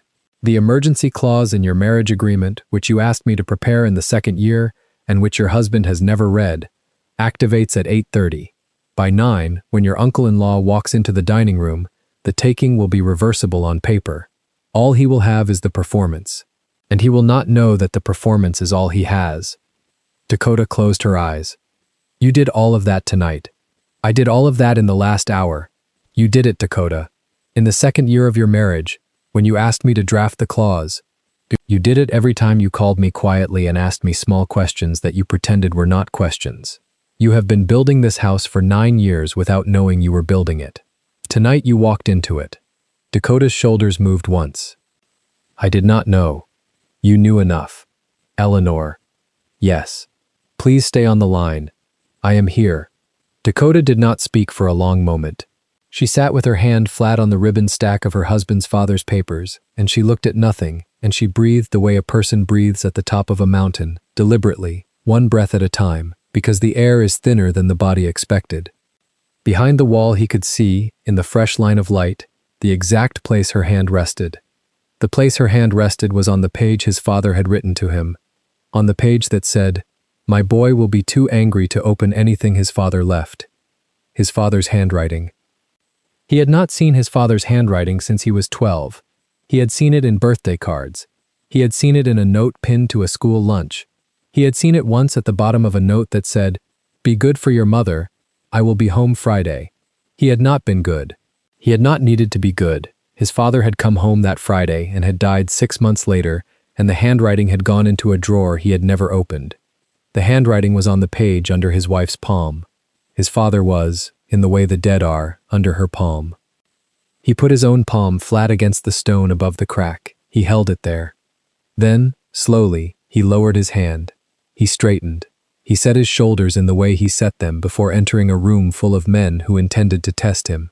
He set them in that way not because Dakota was a room full of men, but because his body did not have another way, yet, to set itself for what came next. It would learn other ways. She would teach it. He turned toward the passage. He did not go through it, not yet. He had one more thing to hear. He knew it the way a man knows there is one more sentence in the letter he is reading. One more word to be spoken before the room can change. Dakota was speaking. "Eleanor, I am not doing this for the company. I know. I do not want it. I know. I am doing this because my husband is a man who thinks he has to earn the air in his own house, and I am tired of watching him try to earn it, and I want him to sleep, one night, without believing he has to deserve his own breath." He heard the words. He heard them cleanly, without any wall softening them, because in that moment, the wall had no more work to do. He had heard everything a man could hear about himself in one night, and this was the last sentence, and it was not about the company, and it was not about his uncle, and it was not about his father, and it was not about a folder that had waited 26 years for a woman to open it. It was about him.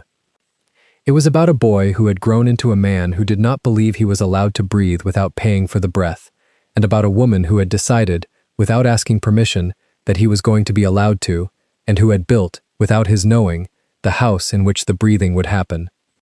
He set his hand on the small brass lever at the end of the passage. He did not press it yet. His hand rested on it, the way a hand rests on a door before the person on the other side is ready to be seen. He listened to Dakota breathe. He listened to Eleanor say, softly, "We will do this in the morning, sweetheart. Get some rest." And to Dakota say, "I will," and to neither of them hang up for a long moment, because neither of them wanted the line to close on the night his father had waited 26 years to end. Then the call ended. Then the office was quiet. Then Dakota lifted the ribbon stack in both hands and held it against her chest for a moment, the way a person holds a child that has finally fallen asleep, and set it back down on the desk with great care. Behind the wall, his hand tightened on the brass lever. He had spent his life hating the one man who had tried to save him. He was not going to spend the next hour of it on the wrong side of a wall. Behind the wall, Kang Junho pressed his palm flat against the cold plaster and held it there. He did not move. He did not breathe deep. He listened to the small human sounds coming through the narrow seam of the passage, the sounds a man is not supposed to hear his wife make when she believes she is alone.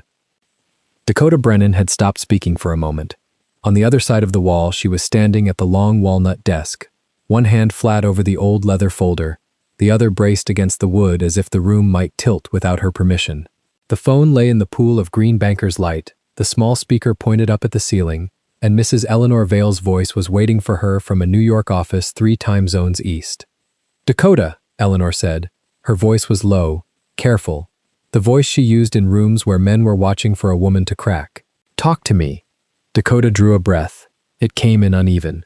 She set both hands on the desk and let her head drop between her shoulders for a second, curls falling forward over her cheeks like a curtain she could hide behind. She had come into this room to protect a man. She had not come into this room to shake. The words, when they came quiet. "Eleanor," she said, "I am not afraid for me." Behind the wall, Junho closed his eyes. "I know," Eleanor said gently. "I am afraid for him," Dakota said. There was a silence on the line, the kind of silence a lawyer gives a client when the client has finally said the true sentence. Dakota lifted her head. She looked at the framed portrait on the far wall of the library. Kang Sung-jae in black and white, 30-something, calm, dark eyes. The father Junho had spent his whole life believing had been the weak one. She stared at him as if the man in the frame could hear her. "You do not understand what they did to him," Dakota said. Her voice cracked once, and she caught it. "You do not understand what Myung-soo did to a little boy in this house for 27 years. "Tell me," Eleanor said. "He was 8, Dakota said. "He was 8 when his father died, and the papers said dishonor. He was 9 when Young-soo sat him down in this library and told him a Kang man does not cry. He was 10 when they made him kneel for 4 hours because he flinched during a family meeting. He was 12 when Young-soo told him his father died because his father was soft. That word, soft. She pressed her fingertips against her mouth for a beat. He grew up thinking love was the thing that killed his father, she said. He grew up thinking tenderness was the crack that the enemies came through. He built a whole man on top of that lie. Behind the wall, Junho did not move his hand. Eleanor, I married a man who thinks he has to earn air, Dakota said. Her voice went down to a whisper, and the whisper was worse than the crack had been. Do you understand what I am telling you? I married a man who thinks he has to deserve the next breath. Every morning at 4 he is already at his desk. Every night he stands at the window until 2. He does not sleep. He does not rest.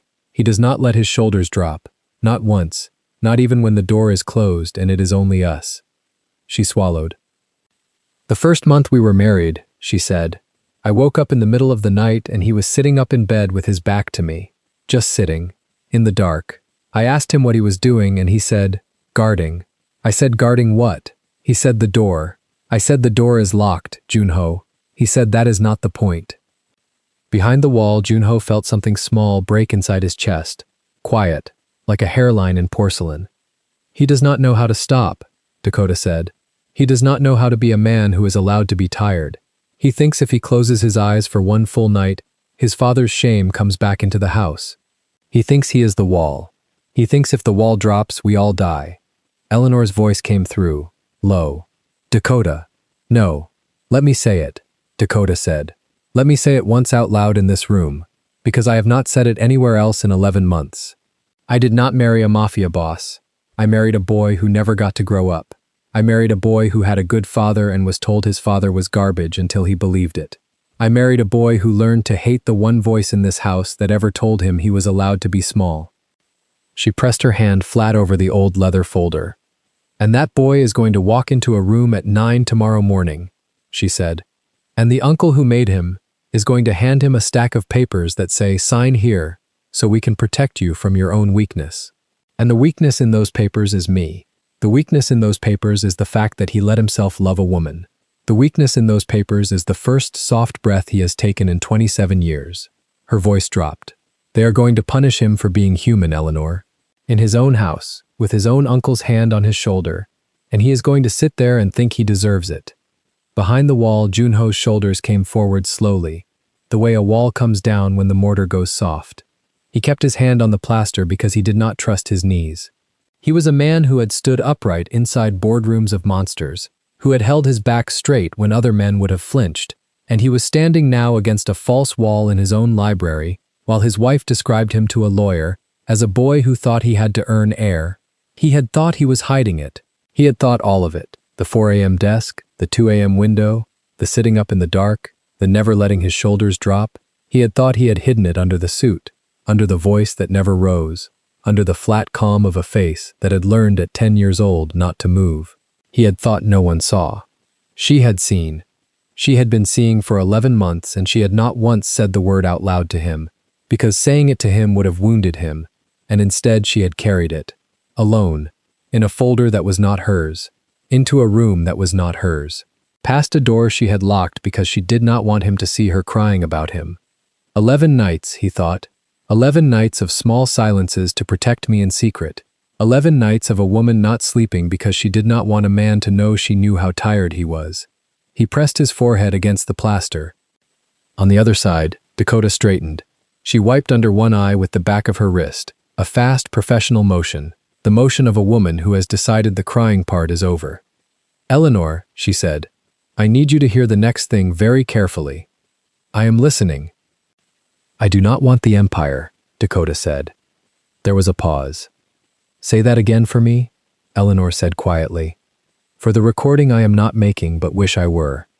I do not want the empire, Dakota said. I do not want the buildings. I do not want the ports.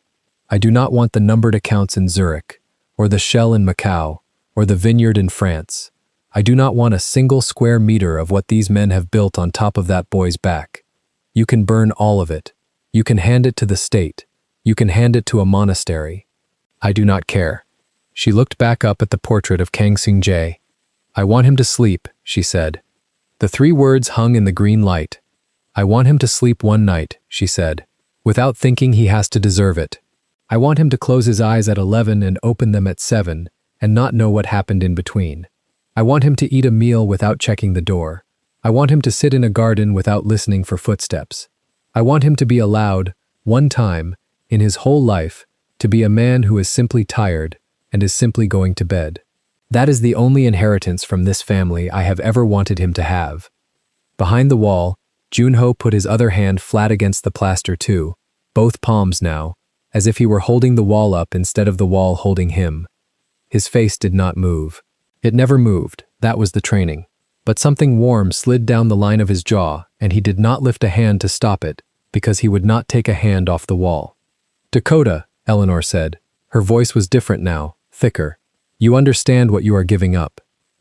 I am not giving up anything, Dakota said. You cannot give up a thing that was never yours. That empire was never mine. I am not a Kang by blood, and I never will be. I am the woman who married the boy inside the man. That is the only Kang thing I want. She sat down slowly in Junho's leather chair. She placed both hands on the arms of it, the way she had watched him do 100 times. So here is what we are going to do, she said, and her voice was steady now, the crying part packed away in a drawer inside her ribs for later. At 9 tomorrow morning, Mil Young-soo is going to walk into that dining room with a stack of protection of patrimony papers and a small smile. He is going to slide them across the table to my husband. He is going to say, "Sign here, nephew. This is for the good of the family." He is going to expect Junho to sign because Junho has been signing whatever Myung-soo pushes across a table since he was 10 years old. She paused. He is not going to sign, Dakota said. No, Eleanor said. He is not. Because at 8:30, Dakota said, you are going to be on a video call in the corner of that dining room, in your navy blazer, with the pearl necklace, sitting in your office in front of your law books, and you are going to be the witness of record. And when Myung-soo lays those papers down, my husband is going to lay a different set of papers on top of them, the ones you and I built quietly for 11 nights. The audit trail, the frozen signatures, the 3-firm redundancy, the emergency clause we signed the day after the wedding that neither of us has ever mentioned in this house. All of it, notarized, time-stamped, countersigned, airtight. Airtight, Eleanor agreed. Myung-soo is going to look at those papers, Dakota said, and he is going to understand, in about 11 seconds of silence, that the boy he raised to be afraid of him grew up while he was not looking, and that the woman he thought was a soft spot on his nephew's flank has been the load-bearing wall of this family for 11 months without any of you noticing. Yes, Eleanor said. And then my husband, Dakota said, with no raised voice, with no violence, with the same flat calm he uses to order coffee, is going to remove Myung-soo from every board, every trust, every account, every signing authority, every seat, every key, every card, every claim on the Kang name that Seung-jae built. In the room where Myung-soo lied to him for 27 years, in front of the portrait of the father Myung-soo tried to erase, with the family lawyer his mother trusted watching from the screen. She drew a breath. He is not going to hurt him, Dakota said. That is important. Write that down, Eleanor. He is not going to hurt him. I did not marry a man who needs blood to be a man. He is going to take everything from Myung-soo with a signature and a nod, and no one is going to raise their voice. That is what dignity looks like in this house from now on. Quiet, Eleanor said, softly. Understood. And then, Dakota said, and here her voice went low again, low and warm, the voice of a wife and not a strategist. And then, when the room is clear, I am going to give him the folder. This folder. The one his father left. The one Myung-soo has been hunting for 27 years without knowing where his own brother hid it. And inside this folder, there is a letter, in his father's handwriting, sealed, addressed to a boy who was 8 years old the last time he saw his father's handwriting. That letter is not for tomorrow morning. That letter is for tomorrow night, in the garden, on the stone bench where he goes to not sleep, alone, with no one watching him read it, because that letter belongs to him, and only to him, and I will not steal one word of it by being in the frame. Behind the wall, Junho's mouth opened around a sound that did not come out. The folder on the desk. The old leather folder. His father's hand had touched that leather. His father's fingers had tied that cord. 27 years. Dakota, Eleanor said very gently, you are certain about the letter? I have not opened it, Dakota said. I have not read one word. I found it under the false bottom of this desk drawer 9 nights ago, while I was looking for the accounting binder. It was addressed in his father's hand to my husband. I put it back where it was every night, and I took it out again to check the seal, and I put it back. Tonight I brought it out, because tomorrow morning is the day, and I wanted his father in this room while I built this plan. But the letter is his, only his. You are a remarkable woman, Eleanor said quietly.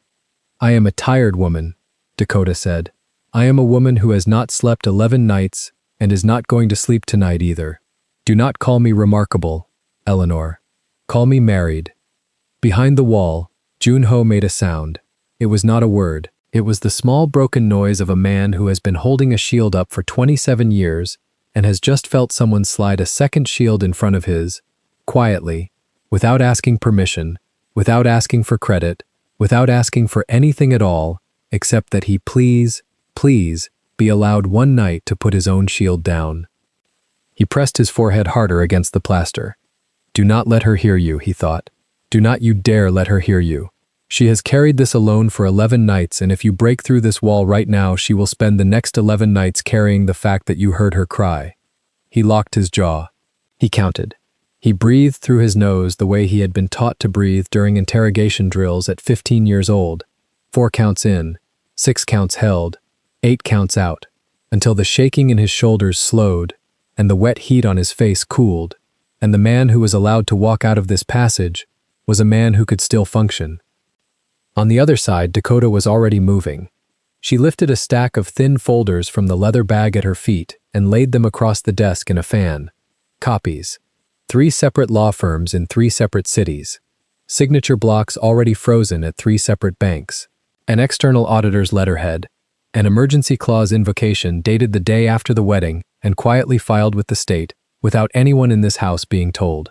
She had built the whole architecture in the silence between his 4 a.m. desk and his 2 a.m. window, and she had not once asked him to sign a page in daylight. Eleanor, she said, one more thing. Yes. When we finish tomorrow, Dakota said. When Myung-soo is out, when the papers are sealed, when the family is quiet, I want a codicil. In the new structure, a very small one. Just 1 line. Tell me.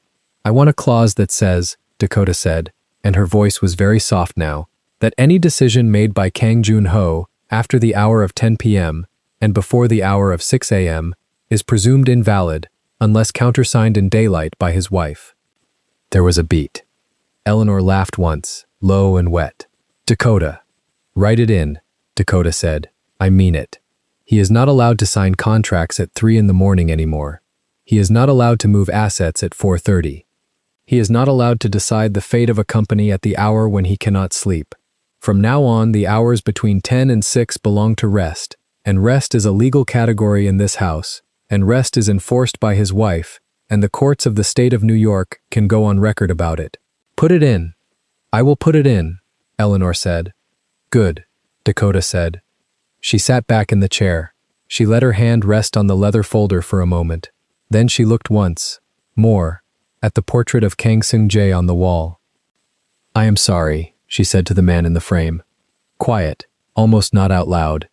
I am sorry it took so long. I am sorry he had to spend 27 years thinking you were the weak one. I am going to give him back to you tomorrow, in your own words. On the bench you probably sat on when he was small. He is going to know who you were, I promise. Behind the wall, Junho closed his eyes and let the plaster take his weight. He did not know when he had started crying, exactly.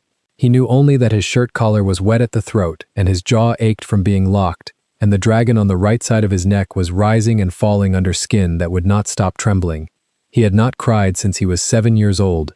Myung-soo had explained to him at 8 that a Kang man does not cry. He had believed it. He had trained around it. He had built a face for it. And here, in the dark of a passage his own father had built into the walls of this house, he was crying without a sound because his wife on the other side of the plaster had just told a stranger on a phone that she wanted him to sleep. Sleep. Not power, not obedience, not honor, not the empire, not the ports or the buildings or the numbered accounts. Sleep, he thought, with the small, clean clarity of a man who has been shown a mirror for the first time. I do not know how to sleep. I do not remember what sleep is. She has been watching me not sleep for 11 months, and she has not once made me feel ashamed of it. She has built a legal structure to protect the hours I am supposed to be sleeping. She has hired a lawyer to enforce my rest. He pressed a hand over his mouth. His father and a letter. Inside a folder he had walked past in this library 10,000 times without knowing it had a false bottom. 27 years of a letter waiting for him 3 meters from his own desk. 27 years of a father's voice sitting inside the wood while a boy grew up believing his father had been ashamed of him. Tomorrow night, on the stone bench, alone. He would not open it here. He would not steal it from her by opening it in secret. She had earned the right to be the one who put the letter in his hand. He would take it from her hand tomorrow, in the garden, and he would sit on the bench, and he would read it under the lamp, and he would let his father speak to him for the first time in 27 years. And the man he became after that reading was going to be a man his wife could finally sleep next to. On the other side of the wall, Dakota was quietly closing the folders. "Eleanor," she said, "I am going to go to bed now." "You should," Eleanor said. "I am going to lie down next to my husband," Dakota said, "and I am going to pretend I have been asleep for hours. And in the morning I am going to make coffee the way I always do, and I am going to put on the white blazer, and I am going to sit at the end of the dining table where I always sit, and no one in this house except you and me is going to know that anything changed tonight." "He will know," Eleanor said, quietly. "One day, he will know what you did." Dakota was silent for a moment. "I do not need him to know," she said. "I need him to sleep." She ended the call. The green banker's lamp went on humming. She stood up from his chair. She crossed to the portrait of Kang Seung-jae and stood in front of it for a moment, with the old leather folder held against her chest like a child. She whispered something to the portrait that Junho, behind the wall, did not quite catch. Then she walked back to the desk, slid the folder into the false bottom of the drawer, pushed the drawer closed, straightened the blotter, aligned the pen, and turned off the lamp. The office went dark. He heard the small click of the lock turning back the other way. He heard her bare feet cross the marble of the corridor. He heard the door of their bedroom, 3 doors down, open and softly close. He stood in the dark of the passage with both hands still flat against the plaster and let his shoulders come down for the first time in 27 years. They came down in small, uneven stages, like a wall that has forgotten how not to be a wall. First the trapezius, then the deltoids, then, finally, the small hard knot at the base of the neck where the dragon began, the knot he had been carrying since he was 8 years old, unclenched. He felt it go. He felt the whole architecture of his posture tilt half a degree and settle into a shape that was almost, the shape of a man at rest. He stood there a long time. He did not know how long enough for the wet heat on his face to dry, long enough for the shaking in his hands to stop, long enough for the man who was going to walk back out of this passage to be a man who could function through breakfast without giving himself away. Then he thought, very clearly, one sentence. She is not going to carry this alone for one more night. He took his hands off the wall. He turned in the dark and walked, silent on the felt-lined floor his father had installed 27 years before, back down the passage toward the library. He was going to slide the 3rd book back into place. He was going to close the wall. He was going to walk out through the library door as if he had spent the last hour in the study, reading contracts. He was going to go up to their bedroom. He was going to lie down next to her. He was going to let her pretend she had been asleep for hours. And in the morning he was going to sit at the head of the table with his wife on the seat beside him, not 3 chairs down where the wives of Kang men had always sat, but beside him, at his right hand, where the load-bearing wall of this family belonged. And Myung-soo was going to walk into that dining room at 9 a.m., carrying a stack of papers designed to punish a boy for growing up. And the boy was not going to be there anymore. Only the man his wife had been quietly protecting for 11 months, with a folder that was not hers, in a room that was not hers, and a plan that was going to hold. He reached the back of the shelf. He put his hand on the 3rd book. He waited one more second in the dark, listening to the sound of his own steadier breathing, and then he pressed. The wall began, silently, to turn. The wall turned on a hinge so well oiled it made no sound at all. A thin seam of warmer light widened at the edge of the panel. Junho watched the seam grow, and for a moment he did not move. He had built his entire adult life around the certainty that no door in this house could open without him knowing. Tonight, a door he had never seen had been opened by his own father, 27 years ago, and was opening again under his own hand. He stepped through. The passage was narrower than he expected.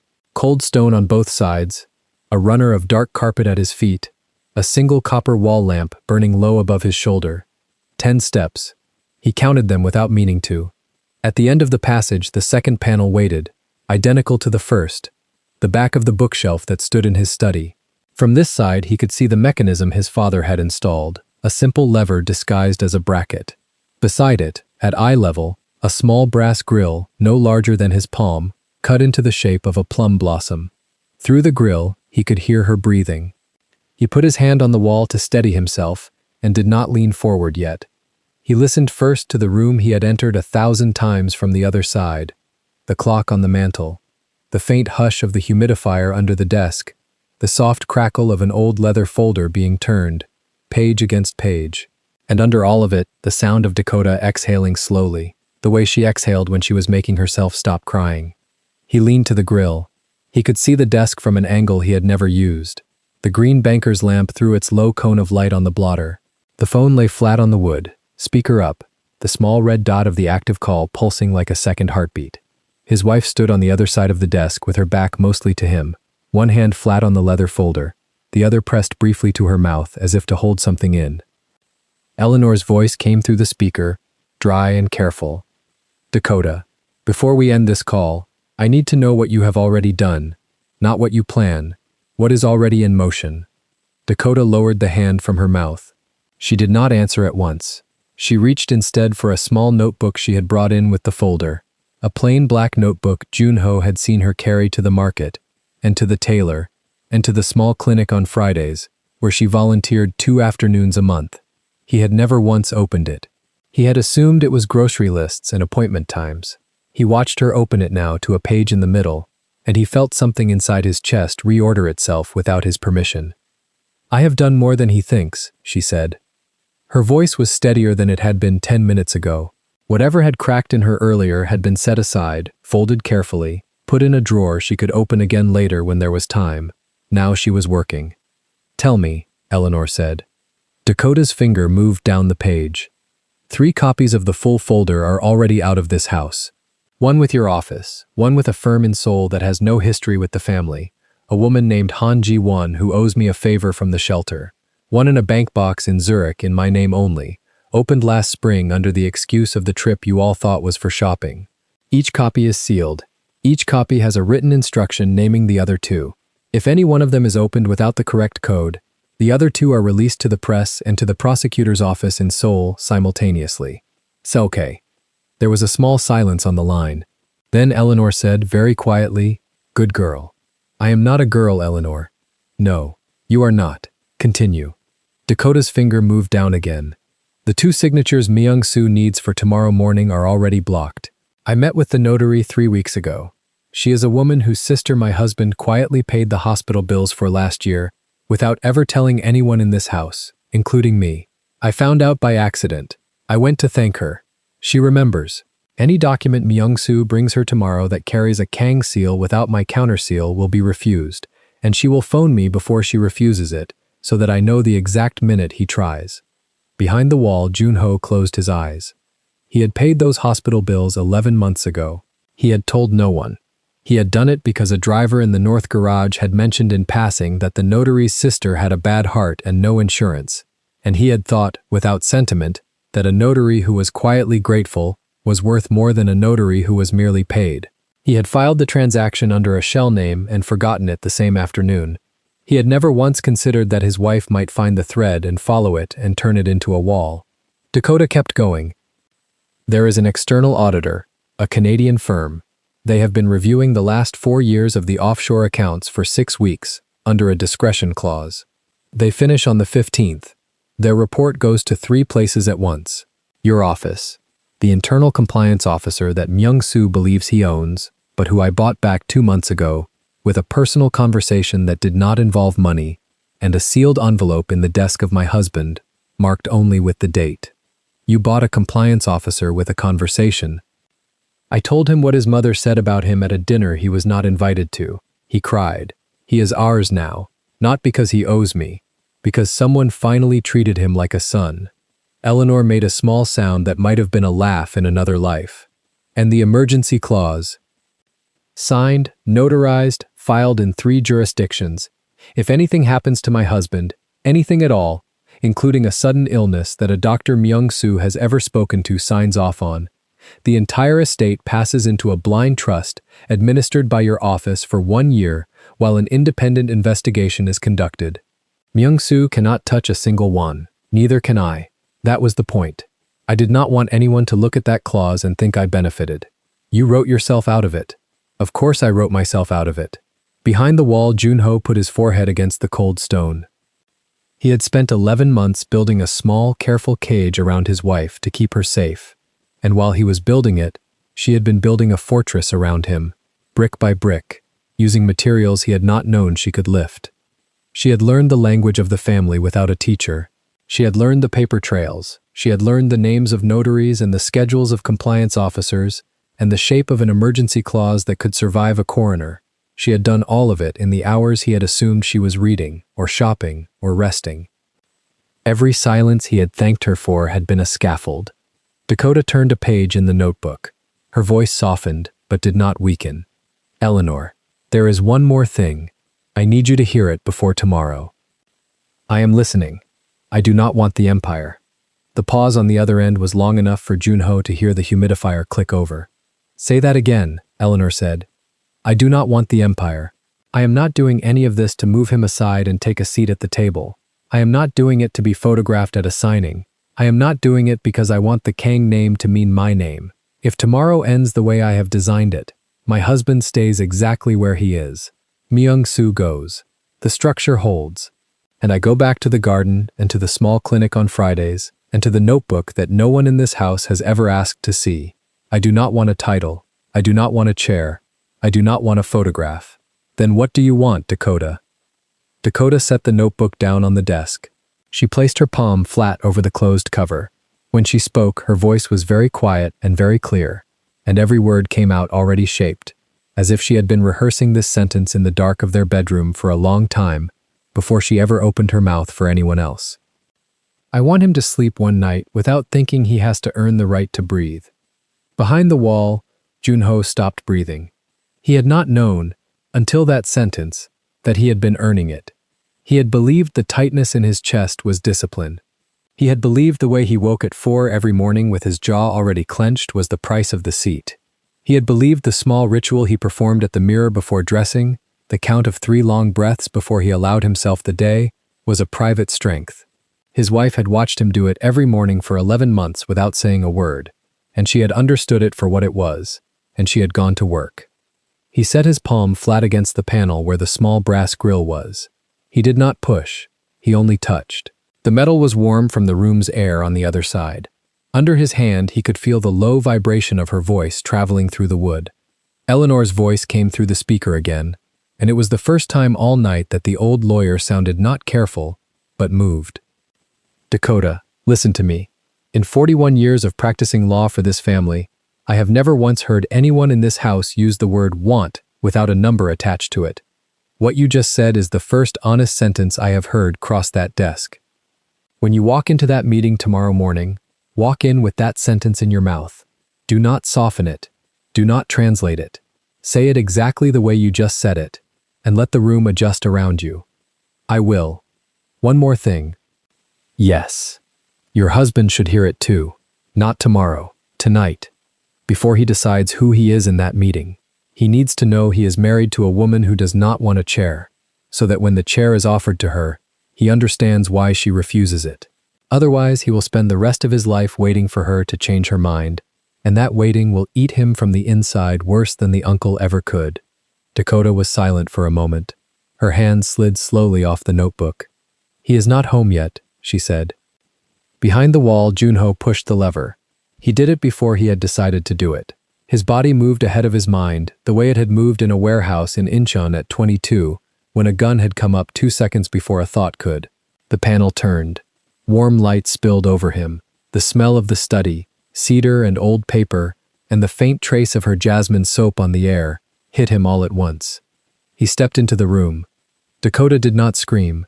She did not even startle. She turned her head slowly, the way a person turns their head when they have already known, somewhere under the skin, that the door was going to open. Her hand was still resting on the black notebook. The green banker's lamp lit half her face and left the other half in soft gold shadow. Her eyes found his and stayed. On the phone, Eleanor said, very carefully, "Dakota, what just happened?" Dakota did not look away from him. She reached for the phone without breaking his gaze and lifted it to her mouth. "He is home now." Then she set the phone back down on the desk and closed the call with one soft press of her thumb, and the red dot went out and the room went completely still. He looked at her across the desk. She looked at him across the desk. Neither of them said anything for a long time.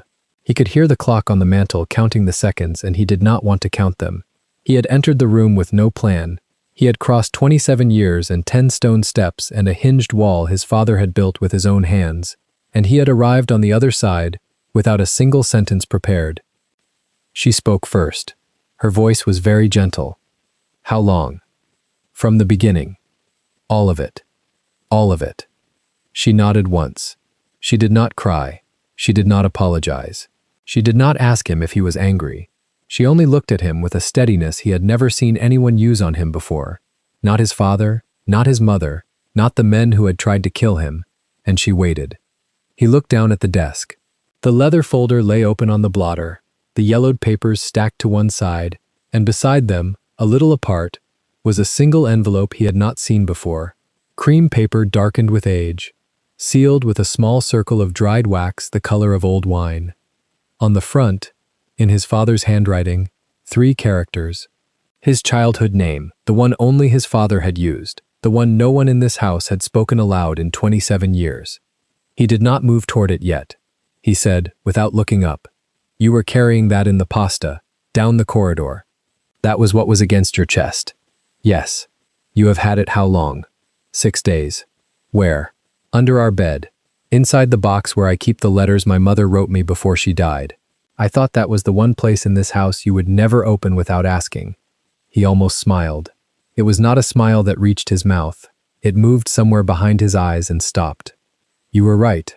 I know." He lifted his eyes to her. He crossed the room slowly, not to the desk, but around it, until he was standing on the same side as she was, close enough that he could have taken her hand and did not.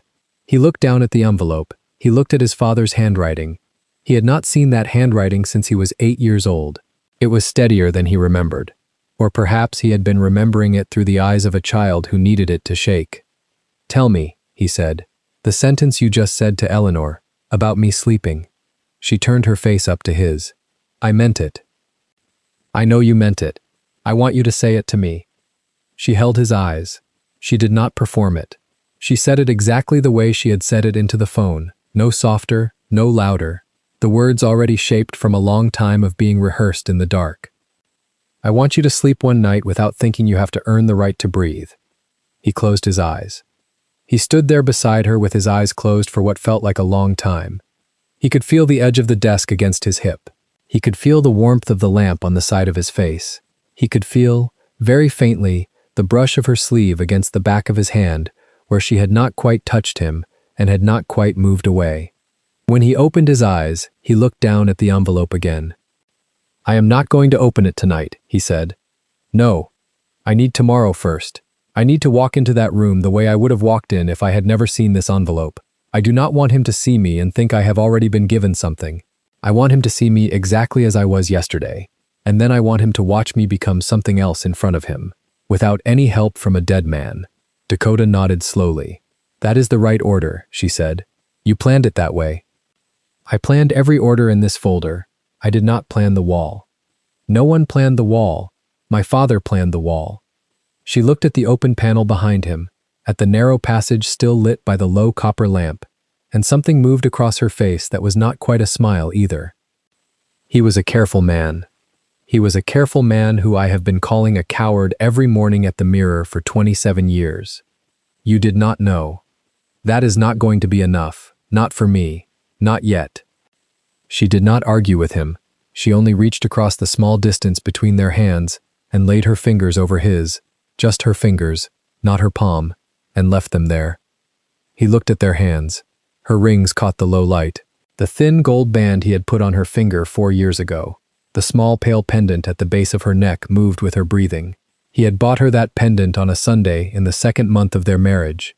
At a stall in a market she had insisted on walking through, even though the guards had not wanted him there. He had chosen it because the woman selling it had told him it was carved from a stone that grew warm against the skin of a person who was loved. He had not believed her. He had bought it anyway. He turned his hand under Dakota's and let his fingers close around hers. "Tomorrow," he said. "At 9. Where do you want to sit?" She looked at him for a moment before she answered. When she answered carefully, because she understood that the question was not about a chair. "Beside you. Not across from him. Beside you. At the head of the table. On your right. There is no chair on my right at that table. There will be by 9. He nodded once. "There will be by 9. He lifted her hand and turned it, and pressed his mouth, very briefly, to the inside of her wrist.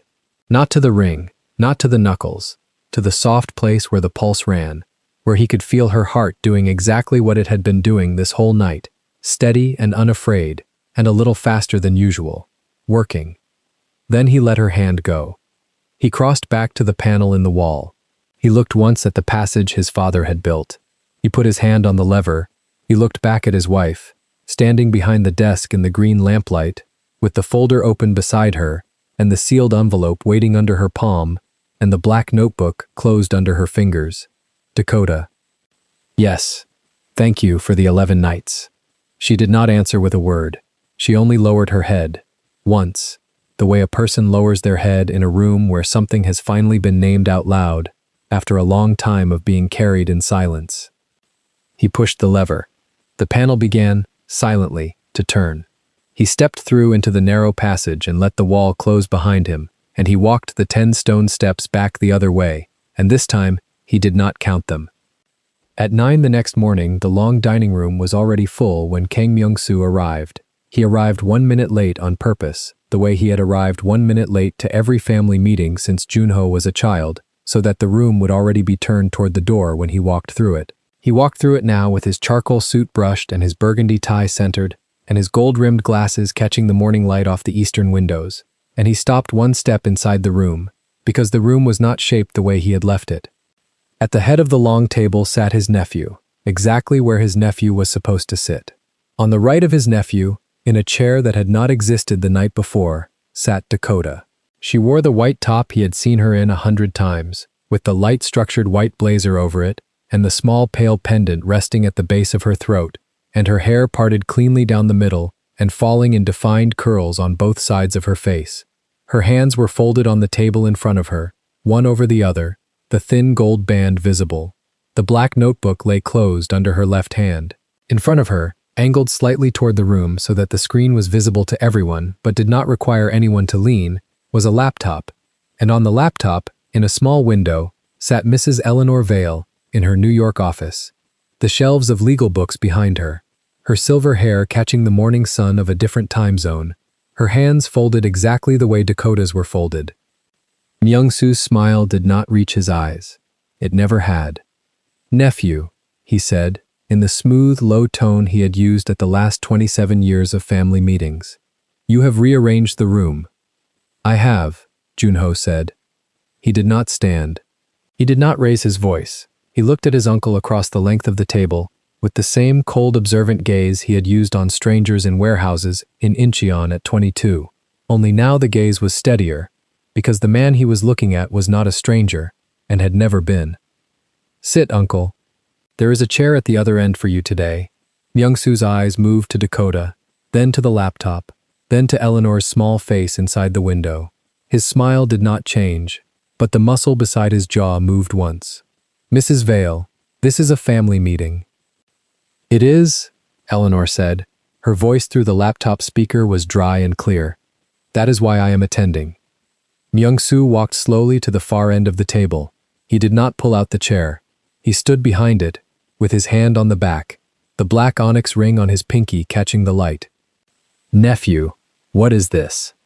Junho reached for the folder in front of him. He did not open it. He laid his palm flat on the leather cover, the way his wife had laid her palm flat on the notebook the night before. "This is the meeting you called, Uncle. The restructuration of patrimonial protection. I have read the proposal. I have read every version of the proposal you have written in the last 4 months, including the 2 you believed were secure. Mrs. Vale has read them with me. My wife has read them with me. This morning we are going to vote on them, and after we vote we are going to sign what needs to be signed, and after we sign we are going to move on to the second item on the agenda, which is the removal of the current executor of family affairs from every position he holds inside this house, effective as of the moment his signature completes the first vote." There was a very small silence. Myung-soo's hand tightened on the back of the chair. "Nephew, you are speaking of me. I am speaking of you." "On what grounds?" Dakota lifted her free hand and turned the laptop screen a quarter degree, so that Eleanor was facing Myung-soo directly. Eleanor did not smile. She did not need to.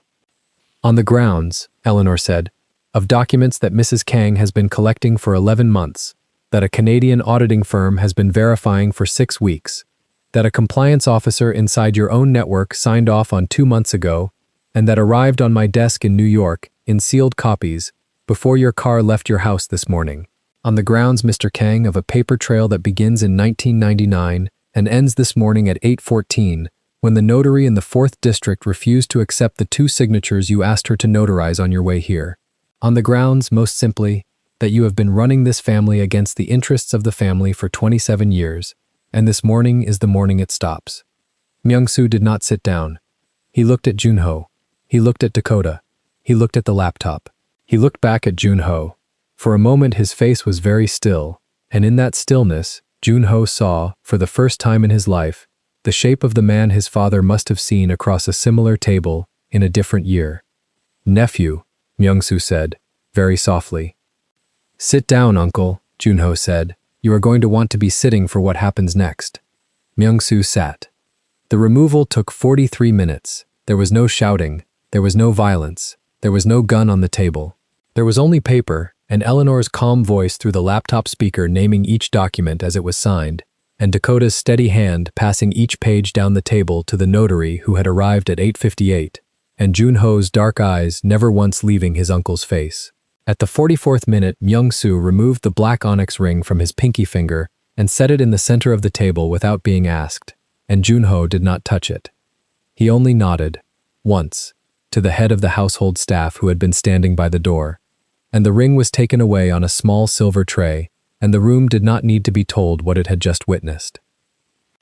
That evening, in the garden, Junho sat on the stone bench under the plum tree with the sealed envelope in his hands. Dakota sat beside him. She did not read over his shoulder. She looked at the sky, which was going the color of the wine-dark wax on the seal, and she waited. He broke the seal with his thumb. He read the letter slowly. It was not long. His father had never wasted a word in his life, and had not started at the end. When Junho reached the last line, his shoulders shifted, only slightly, and Dakota, without looking, laid her hand palm up on the bench between them. He put the letter in her hand. She read it in the last of the light. The last line said, "In his father's steady hand, my little thunder. If she is with you when you read this, then I did it right after all." He did not cry. He put his head back against the trunk of the plum tree, and he closed his eyes, and he breathed, once, all the way in, and all the way out, and he did not count. Months later, the wall in his study was no longer a wall. The panel had been removed. Where the hinged bookshelf used to stand there was now an open archway into a small reading room lined with his father's books, and on the center shelf, framed in dark wood behind clean glass, the letter, "My Little Thunder," visible from the desk, visible from the door, visible from the chair Dakota had put in the corner of the room for herself, angled so that she could see him at his work. She watched him, in those months, learn something he had not learned in 35 years. She watched him sit down without first counting his breath. She watched him fall asleep, one night, in the armchair beside the reading room shelf, with a book open on his chest and the light still on, and she did not wake him. She turned off the lamp. She laid a soft blanket over him. She stood for a moment in the archway her father-in-law had built, looking at her husband sleeping, and she understood, quietly, that this was the sentence she had said into a phone at midnight, arriving. He was breathing without earning it. He was resting. He did not know yet that he was resting. He would, in the morning, be a little surprised at himself. He would not be able to say why. She turned off the last lamp on her way out and closed the door and left him there in the dark to sleep. If this story moved you, stop for a moment and reflect. Have you ever loved someone so much that you fought their battles in silence, terrified they would break if they knew? Have you ever discovered that the person you were protecting had been carrying the same fear for you? And when the truth finally sat down at the table, did you choose the empire, or did you choose the human being who just needed one night of rest? Tell us your experiences and feelings in the comments. We read them all. And if you believe in stories about silent loyalty, restored dignity, and the courage to protect the ones we love, leave a like, be sure to subscribe to the channel, and click join to become a part of our community and help the channel.